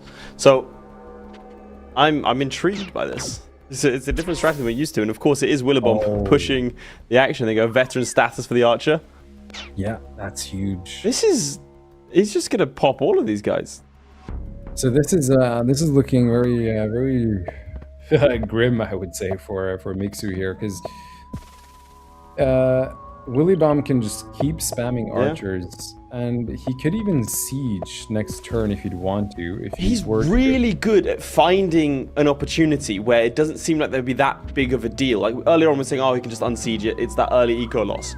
But to Willibomb, this is a concerted effort of ending the game early, and it looks like he's potentially on the way to doing just that. We have to see what Mickzoo's going to do here, but the trades are in favor of Willibomb. Mickzoo only has 2 units, only has the 3 cities, and he's going to have to keep on spamming out units and keep them around to stop Willibomb from taking the cities. Meanwhile, Willibomb can put a unit down south and a unit up north to get more of these villages. I mean, that's decent. Starroom, Smithery. Star helps. He's going to be able to get a giant there now. Nice, there we go. That is going to be big for Mickzoo. Getting some momentum back here, swinging his way. That giant is now going to make sure that those archers that he's gotten, they need to retreat. Now, the benefit of having all of these archers is that, you know, they can just chip away at the giant. So yeah, unless Mickzoo gets another giant, then suddenly things aren't looking as consistent. I mean, that was, how much of that do you think was contingent on the star rune? Well, he definitely got lucky there with the star rune. I think that he calculated at least the giant, because he did save, I believe, 8 stars last turn. So yeah, but he needed it. He had to. Yeah, and when I saw that, I thought, okay, well, so he can definitely giant push and make sure that he doesn't get sieged there. And like you pointed out earlier, sieging does take away a lot of stars per turn. So he didn't want him, you know, produce another warrior that was just going to die. It wouldn't have done anything there. So now he has to retreat and whittle him away. But now suddenly 2 giants are facing him down, and Willibomb has to think, how do I contain this and try and get momentum back? Yeah. Gonna need giants of his own. But they're obviously not on the front lines. Again, this is now a front line of Willibomb's choosing, and perhaps a little too far away. Yeah, I think the good thing for Willibomb here is that he has very good vision of especially the front line of Mickzoo. So he can make very good decisions for combat here. And look at that, 23 HP in 1 turn. He's going to be able to kill the other giant next turn. And despite having 3 giants here, he can produce a catapult in the back. He can, you know, even 2. And Mickzoo doesn't really have anything immediately to deal with those. Well, there we go. Actually, now he does. Now he's got the archers. So this is the comeback here that we're looking for. You know, Mickzoo was able to hold the fort. And he's going to go for the lighthouse. Okay. I would have probably just produced another warrior in Shaxi and then kept moving that warrior down. But, okay, let's see what he does here. So goes for the kill there.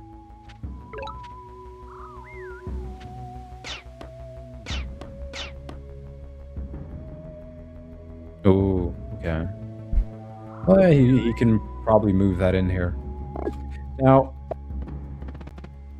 getting his own giant here is going to be very important to hold off any push that Mickzoo is gonna come with here. Now 2 giants moving towards the front lines. The Willibomb is slowly going to move those archers back to make sure he can keep chipping away on those on Mickzoo's giants. What Willibomb needs to do here is he has to consider, you know, how am I going to make the most effective trades, right? And I think he's going to be doing a pretty good job at that. Like, it's 6 kills to 2. Mickzoo is able to kill that warrior. He can't kill with a 1 HP warrior, can he? It's gonna be 1 HP. Yeah, he's sending it back.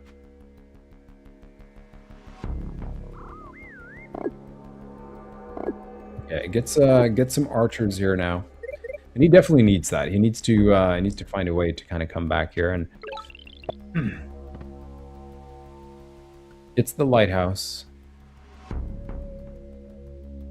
Now, will he go for catapults here? That's the question. I mean, he could produce catapults very safely down in Charlie, and Mickzoo won't see them coming, or at least he can't see them.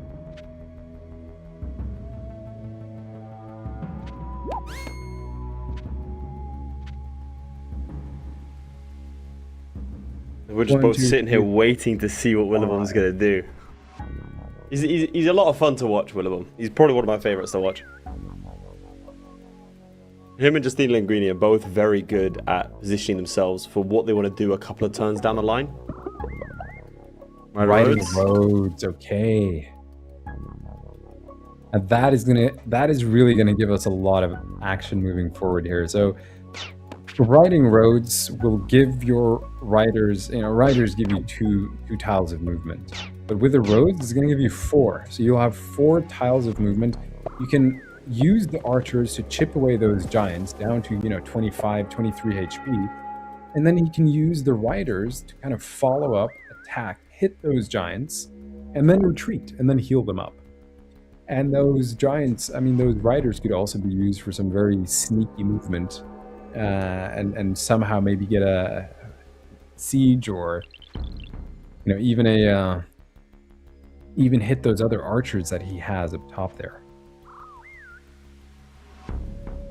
And one thing that I also want to point out is he did see there was a village, which was 1 bridge away, so he could also move towards that if he'd want to.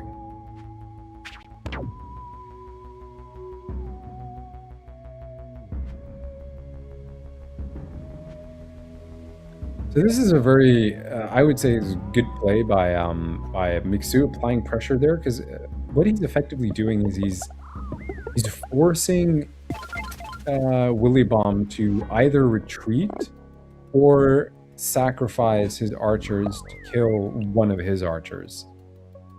So he's really moving closer, because that other archer that Mickzoo has up top there is now going to be able to hit and be protected by the giants in the front. And riding roads as well for Mickzoo here. Why would he do this? I think similar reasons as to why Willibomb would. It's to give him the greater range. He's going to be producing a lot of units in the back. The faster you can also get your units to the front line, the better. Right? If he were to play an archer in Shoxi right now, it's going to take 1, 2, 3, 4 turns until they're kind of close to the front line. So it's going to take a while. Whereas Rider Rhodes, now he's able to get access to the front lines a lot faster. And let's not forget about markets, of course. So, we just saw Willibomb go for trade here, which, self-explanatory, gives you additional resources, additional stars per turn, which will give you a lot more to work with throughout the game. And this is what I'm missing from Willibomb. Mm-hmm. That, you look at what Mickzoo's doing down south there, slowly expanding, right? Well, this is what I was expecting to see from Willibomb, not from Mickzoo with that earlier push. So that's what I was saying. But it may be Willibomb falling victim to focusing too much on that central push. What do you think? Yeah, Willibomb, instead of going for the lighthouse, I think he should have advanced a lot faster to just with one warrior would have been more than enough. Just slowly kind of explore, see if he can find some villages, some very easy villages. It wouldn't have cost him a lot. That would have, or might even give him a nice new angle to push from. Very cheap investment here. But look at Mickzoo applying pressure again. He's got 4 archers now of his own. And he's kind of, what he's doing here is he's making sure that if Willibomb comes in with one of his giants, he has enough to respond and make sure that he doesn't siege that village in the middle there. And of course, let's not forget, even if he does siege, he's got too many units surrounding him. He could easily do a Houdini. But yeah, that one warrior down there spent so much time in the corner just for a lighthouse. Was it worth it? You know? I don't know. Is the answer? Yeah, I don't think it was worth it. But despite Mickzoo crawling south, I still do favor. I think I favor Willibomb at this position. I still do. Well, with the markets here, that is, Yeah. this is going to make a big difference. I think he's sort of doing a little bit of a fighting retreat. We'll see what those giants can achieve in the south, but well, in the middle of the map, sorry. The problem is knowing when to stop a push and when to, or when it's stalled out. There's a difference between stopping it and it's stalling. Yeah. Which might sound like the exact same thing, but stalling it out means that you've carried the momentum too far beyond where it should have been and now can invite a counter. Stopping it means that you're stopping in a favorable position. And I think sometimes some players they stall instead of stop. I think Willibomb is one of those that's more likely to stop. But I mean, we're starting to see a lot more units in the middle here from Mickzoo. Let's see where he goes. Where do you go now if you're Mickzoo? Oh, I mean, what Mickzoo is doing here is, you know, he's one win away from taking becoming the champion here. So he gets the siege here, which is huge for him. Obviously, he won't be able to hold it, but again, why not deny the economy? Yeah. And not just that, but it's also, you know, directing attention towards the siege there. One thing that I hope Willibomb will do moving forward is produce a couple of catapults in the back. If he gets those catapults, he can, you know, move those slowly in. He needs to have some wall of defense. So I would really try and make sure that those giants are protected. He can, you know, make sure that the riders can't hit the catapults should they advance. Knowing what we know now, who would you rather hop in as if you had to take over one of these games? Probably Willibomb, if I'm being honest. Yeah. I mean, he just has so many more stars to work with now. Like, you know, I actually favor Willibomb even from this position. Despite Mickzoo having a great push, I think that with Willibomb's economy, he's going to be able to hold off. And like, let's not forget, 47 stars. If he wants to, if he really wants to, he could go chivalry right now. I'd be surprised by that. I'd like to see it. Yeah, I'd be surprised too, but he could. He could. You know, and look at all those squishy units that he has. So he's, you know, I don't see it happening, but he could if he'd want to. Yeah, and these are good trades for Willibomb. Again, he has the star advantage. Not often do we see it, and we should see it more often. When you have an income advantage, you should push your opponent into trades. Because the percentage of your income that it represents to produce more units is favorable to you. So why not keep going for those trades constantly? They are forced to do something. You always have them on the back foot. And hopefully we'll start seeing, like, I think Willibomb's fantastic at that. I think he's one of the better ones, players at doing that. So I think that is probably going to be the strategy here. Slowly build up, and at the same time, keep enough pressure that Mickzoo can't leave the front, has to keep trading, otherwise he starts to stall. But at the same time, making sure it doesn't overextend. Yeah, and double the stars basically, right? 39 to 21. It's he's 2-3 stars short, 3 stars short of having double the amount of stars per turn, which is huge, really. And you know, it's really what you're saying, Leif. Like, when you are in such an advantageous position with economy, just push. You know, and this is why. Like, part of me just, for lols, hopes he goes for a chivalry here. It just would be fun to see. Would it be the wisest thing? Maybe not. But that's why I'm not sitting there and look. It doesn't matter about what's the wisest. Double the amount of units now. All right, we have to see something from Mickzoo. 14 kills to 8.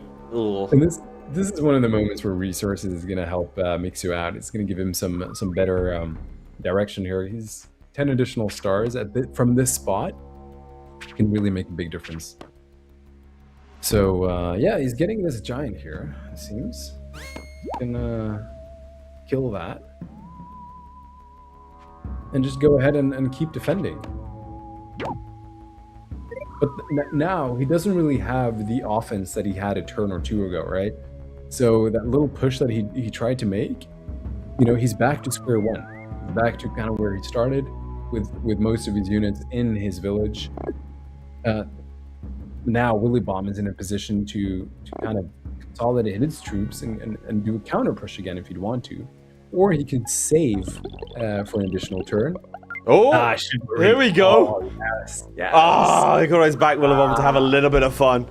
You did it. You did it. Yay. So maybe it was the wise thing to do, huh? Look, I still don't know about the wise thing to do, but it's certainly it's the best thing to do. But who said this? I think it was Elon who said like the most entertaining outcome is the most likely or something. I want to see how much entertainment can happen with these knights that I'm sure will arrive. So we'll definitely have one knight this turn, which should be mobile next turn. And that knight, I mean, Mickzoo, he should probably produce it in Charlie. Mickzoo wouldn't see it coming. He does know he got some tech. And look at that, what he's doing. He's really hacking away at that giant there, making it nice and low. Oh, he's going to go ahead and kill it straight away. Okay. So Charlie would be my guess for where he would position his knight. It could be Gucha too, but probably go for Charlie there because I think Mickzoo has vision on Gucha, so I'd see it coming, but he doesn't have vision on Charlie.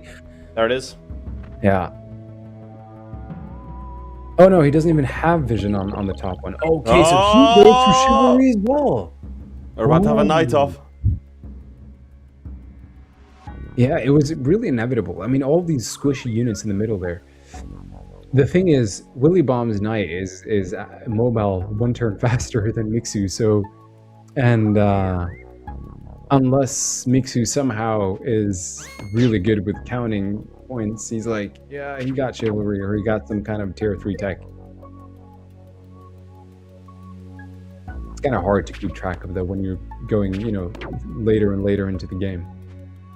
It's easier early game, but, you know. Okay, so how can he do this? Oh, right, wow, look at that. He moved his archer back.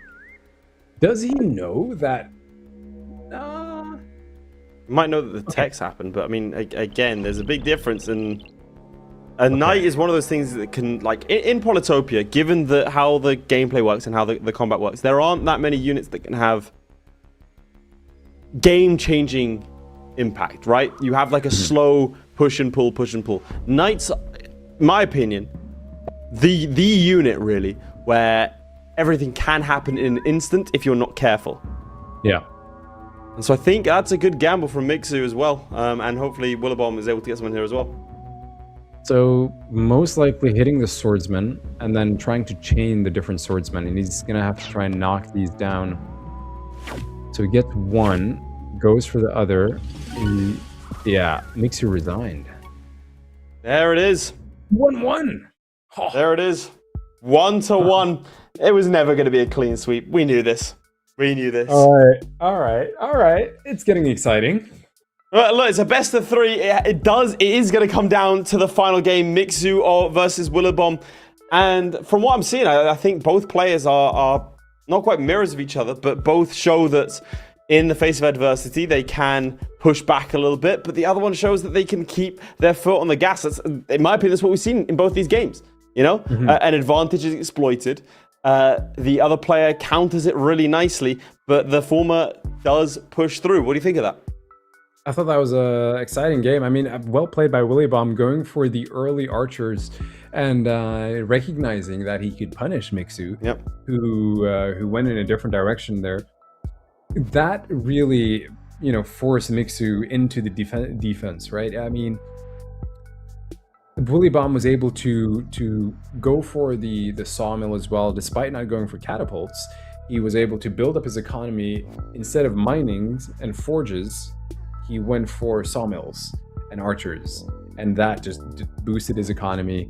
He was then able to go for trade, boost his economy even further.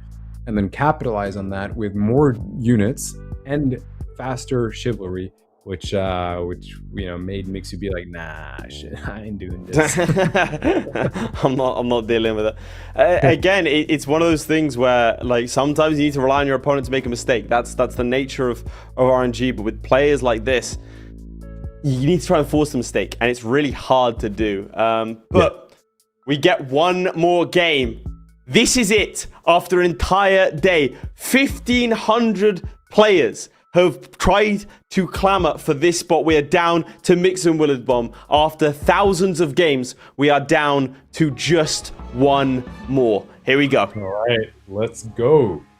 What is happening on this map right now? Mickzoo, Willibomb here. Again, or that little lake blocking his lighthouse. Let's see what Mickzoo does here. So he's gotten, pretty good tier 3, level 3 forge spot here. Same with Willibomb. So both players thus far on their capital, some good forge spots. Okay. Level 2 forge, level 2 forge, level 3 forge. Not bad. Goes for the village instead of the ruin. Give him a good play early game. Both players quite close again, I would say. Yep. Very close. This is going to be exciting. So Mickzoo with the tier 3 mining opener here, going for a upgrade on his capital. We're likely seeing the same from Willibomb here. Yes, we are. He's also going to level up his cap. Or he's going to go for an early explorer. I wouldn't see why though. But what are you thinking about? Are you considering explore? He's thinking something.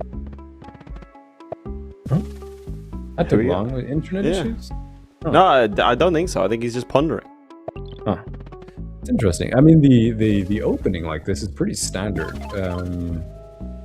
for XIN-XI there, but so in Mickzoo's city, they're a little bit unlucky with his resources here. He's probably going to get forced into going for forestry.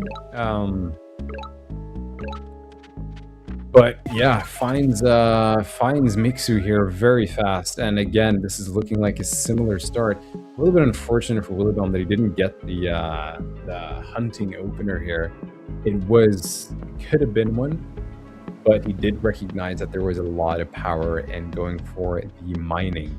And, the odds of starting this close to each other is not the biggest, like back-to-back games.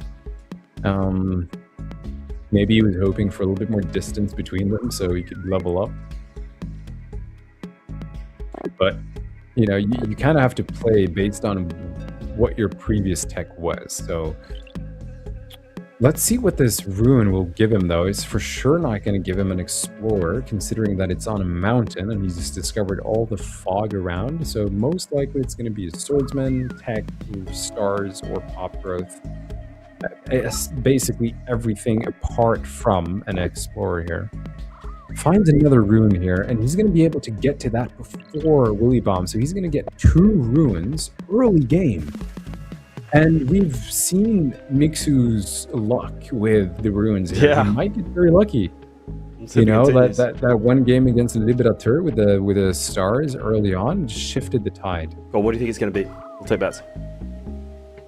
What I think that ruin is going to be? Yep. Oh, tough one. Maybe stars. Watch. Population. All okay. right. That is also good. Also also very good. Gets the lighthouse. He should be in a position to choose some tech here. Goes for the vision instead. Now that is actually I would say that is a very interesting but good play. Like we mentioned earlier, when you position a unit like a warrior on a mountain, it doesn't take 2 hits to kill it. It takes 3 hits now. So Willibomb is not able to attack that warrior and kill it with those 2 warriors that he has. He now needs to decide, is he going to move down towards the ruin and make himself more vulnerable, or is he going to go for a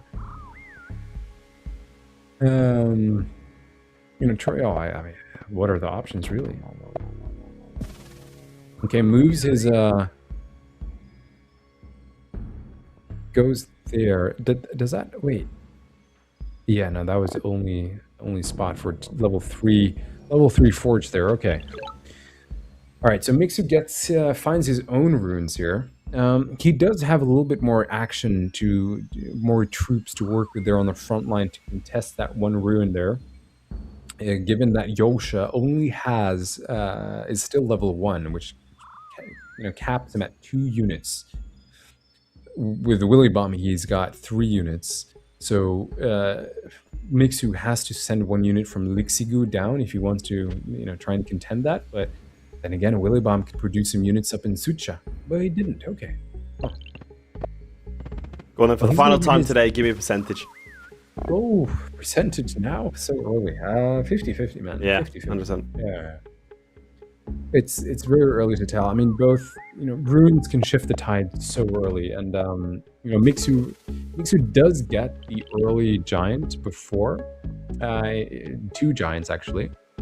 If he decides to go for the giant in Mickzoo now and pop his park, or he could pop it in Yosha and go for another warrior there. But I don't know, man. I'd probably go for the giant, and he does, yeah.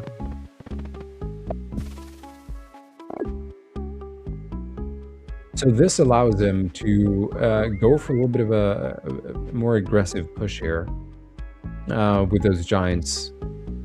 We now know where both players are. It's not like they're on the other side of the map. So these giants are going to be... Oh, and look at Sucha. It's so close to that giant there. So I think what Willibomb needs to do now, because he can see, right? He can see those giants. He has to really produce his own giants here if he's gonna face and deal with that. Goes for Smithery here, ignores the animals, and he's like, no, I just need to level up here. And he can go for an additional park. Gets a nice upgrade there. And pop another one in the middle on that fruit tile if he wants, or he can go for units.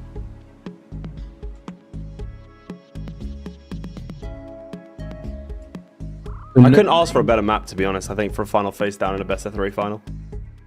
Yeah, it's. I like this one. I think this is a cool map as well. I mean, when you're starting so close to each other, it definitely makes the game a little bit more exciting because there's just so much more action earlier on. Yeah, and it adds to a level of decision making that you don't really have when you don't have a lot of combat early on. So, yeah, going for a 3rd giant here. Even in terms of stars, but unit-wise, Mickzoo is advancing his troops a lot faster than Willibomb here, and this is going to give Mickzoo pretty much the secured ruin in the middle there. Willibomb will get his own 2 ruins of himself now, so that's kind of there to get it even. And look at that archery. Well, look, if it works once, it'll work twice.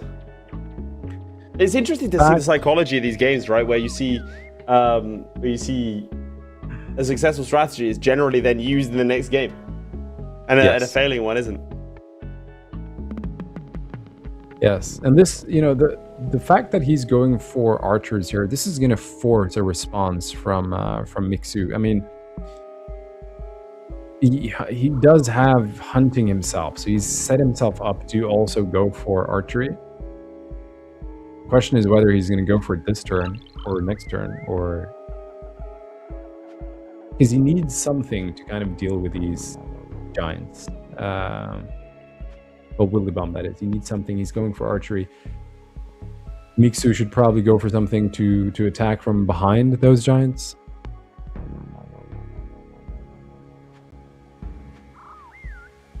Okay. Goes for archery himself, yeah.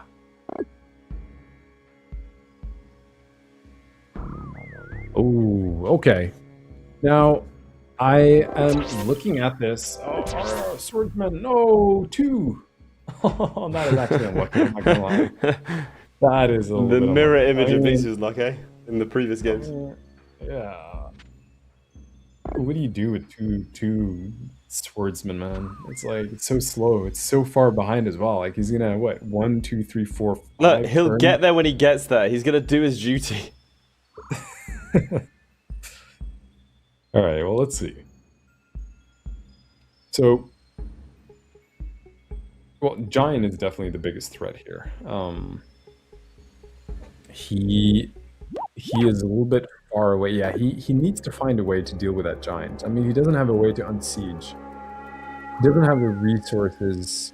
You know, there's one fish, there's one fruit. Had he had gone for, yeah, but it's, you know, hindsight. How can you tell? Willibomb, this is looking tough for you, man. 3 archers next turn. You can hit one of the giants this turn, but you won't be able to. Okay, so go for that to defend that. Gets a kill.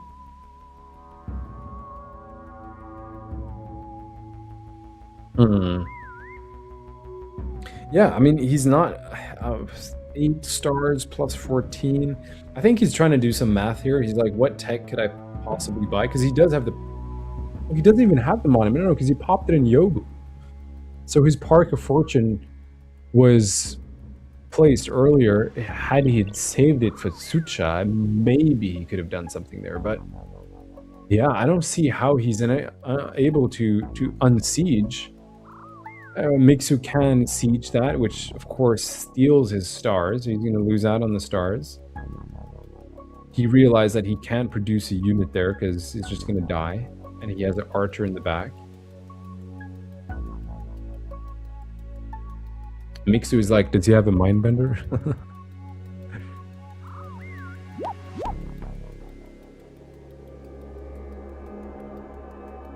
These are still quite close. I don't know how to make of this. Well, I mean, I don't right now. Maybe everyone who's watching sees a way, but I don't see a way how he would be able to unsiege that. You don't think so? No, I mean, I've been saying that all day. The reason I've said what I've just said is because I've been saying that all day, right? All day. And I've been wrong every time. Well, I mean, consider this though. Like he doesn't have enough units to kill it. Like he has 1 giant. He has archer and 2 in the back. So that's like 3, 6, 9, 10 damage. Plus that, a giant is 15, 20. It's still going to be alive. He still needs at least 3 more units to kill it. And then in terms of technology, he has 18 stars. He's already popped his forge, so he's not getting any more population from there. He doesn't really have consolidated resources. Let's see what he can do. Fruit. So he has to give it up. He might be able to get it back next turn, but for now, though, it will be gone. Yeah, for now, it's going to be gone. And then Mickzoo has the additional giant in the back there as well. So that's... You have to wonder if either of those ruins had been different, what this game would have looked like. Well, I really think Willibomb just got so unlucky with those ruins, man. Like literally two, swordsmen in a very tense, high attack game. Like you want something that is going to give you immediate payoff. Swordsmen are just too slow in the spot. Like if the swordsman was in the middle there, maybe it would be better, but ideally he should have gotten resources. He should have gotten some sort of technology for free, maybe catapults, right? He could have gotten sawmill. He could have gotten. There were so many things he could have gotten, but twice. Yeah, that was a bummer. But for the first time. Oh, there it is. Yeah, Willibomb and there it is. Willibomb once again unable to make it all the way. Mickzoo is the XIN-XI representative. Man, it's been a day of long game, short game, quick game, long game. I mean, there it is. Go on, tell me, at what point did you think, yeah, this is it for Willibomb? I think we both know when, but... Yeah, well, as soon as I saw the earlier giants, like...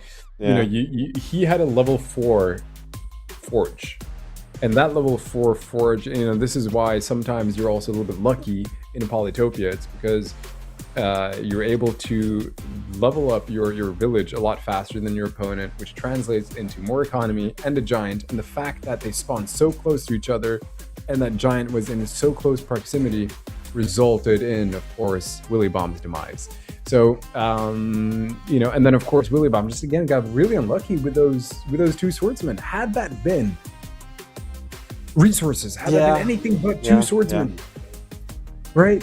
At the same time as well is very unfortunate. But hey, you can only deal the cards you're dealt. We'll take a look at the bracket now and have a look at the journey of Mickzoo. Let's not forget, right? Let's put our hands up here. We said it before, we said it after. We did not expect Mickzoo to get past LeLiberateur, but not only did he get past LeLiberateur, 2-0'd him to get into a final where he defeats the ever-present Willibomb, who himself has had a great day. What do you think of Mickzoo's journey here? Well, I gotta give Mickzoo credits here. Mr. Team Ronin as well. I mean, he played so well all of his games. The one with LeLiberateur was very very fun to watch. I mean, I will give him the luck of the Polytopia gods that were on his sides there, on his side with the ruin, especially in the second game. But looking at the game against Willibomb, he really fought well. I mean, the first game played well. Second game realized that, okay, I'm not getting back from this. And he stuck out. He hung out all the way in the end, you know, like, what is it, 5-7 games, you know, quarter, semis, and tribe. He's been consistently playing very well. So I am good job, Mickzoo. Good job, man. And I'm willing to say, you know, in the break before the final, you said, who do you think is going to take it? Well, I'm Mickzoo. And I said, look, Mickzoo got a 2-0 against LeLib. But I think RNG was on the side a little bit there, and I think Willibomb's going to take it. But what a way to prove me wrong. What a way to prove me wrong. That is the XIN-XI representative. As I've said, we're going to be here every week on Sundays from here on out until the 20th of September. Next week, we will be looking at the Hoodrick tribe. Why don't you give me a brief overview of them? What we're looking forward to next week? Yeah, absolutely. Well, next week you're going to be back with Innofunny, who's going to be covering Hoodrick here. And Hoodrick is a very fun tribe. You start with the archer, and you're obviously going to be in a position where there is a lot of forest around. So moving into archer, moving into, you know, sawmill, we're most likely going to see some early markets together with those sawmills at the bend. You know, like for example, last year. It was a T-Tat, I believe. Yes, it was. Who was the Hoodrick, you know, tribe champion, made it into, you know, the semifinal, if I'm not mistaken. So it's a strong tribe. It's one of the better tribes. You can kind of tell which tribe is good by who makes it to the World Championship, but also it's the player, right? It's the player. But absolutely. But one tribe though that I don't think will do very well is Vengir. People don't like Vengir, so you really have a vendetta against the Vengir, man. You really do. I don't, man. I don't. I just the tribes have a vendetta against Vengir. You know, no one likes you. So, but no, Hoodrick. When it comes to openers of Hoodrick, one of the things that we're often going to be looking at here is getting good villages, but often moving towards getting the trees, chopping those, and looking at some good spots to produce and put down your sawmills. So yeah, I'm very excited for that. Absolutely. And as you said, T-Tat is going to be trying to defend his crown. As we've seen, only 3 today. LeLiberateur was not able to do so, so still only 3 have been able to maintain their thrones. Like I've said, we're going to be here every single week, every single Sunday from now until the tribal face-off on the 20th of September, after which we are going to be looking towards the grand final. Only 8 tribes, 8 people will make it there live, but you can make it as a viewer or as a participant maybe. Let's not forget that the remaining tribes have still got qualifiers that you can participate in. There's been more and more players every single week, and that's been fantastic to see. I think that's everything from me. Darren, any final words? Well, I'm hoping to see as many of you play as Hoodrick. I think you know, if you think you've got what it takes, like I said, I'll hope to see you in the qualifiers. So good luck to everyone, and I'll see you guys soon. Absolutely. Well, that's all for us today. An exciting day, and we'll see you all next week for the Hudrik Tribe qualifiers. See you then.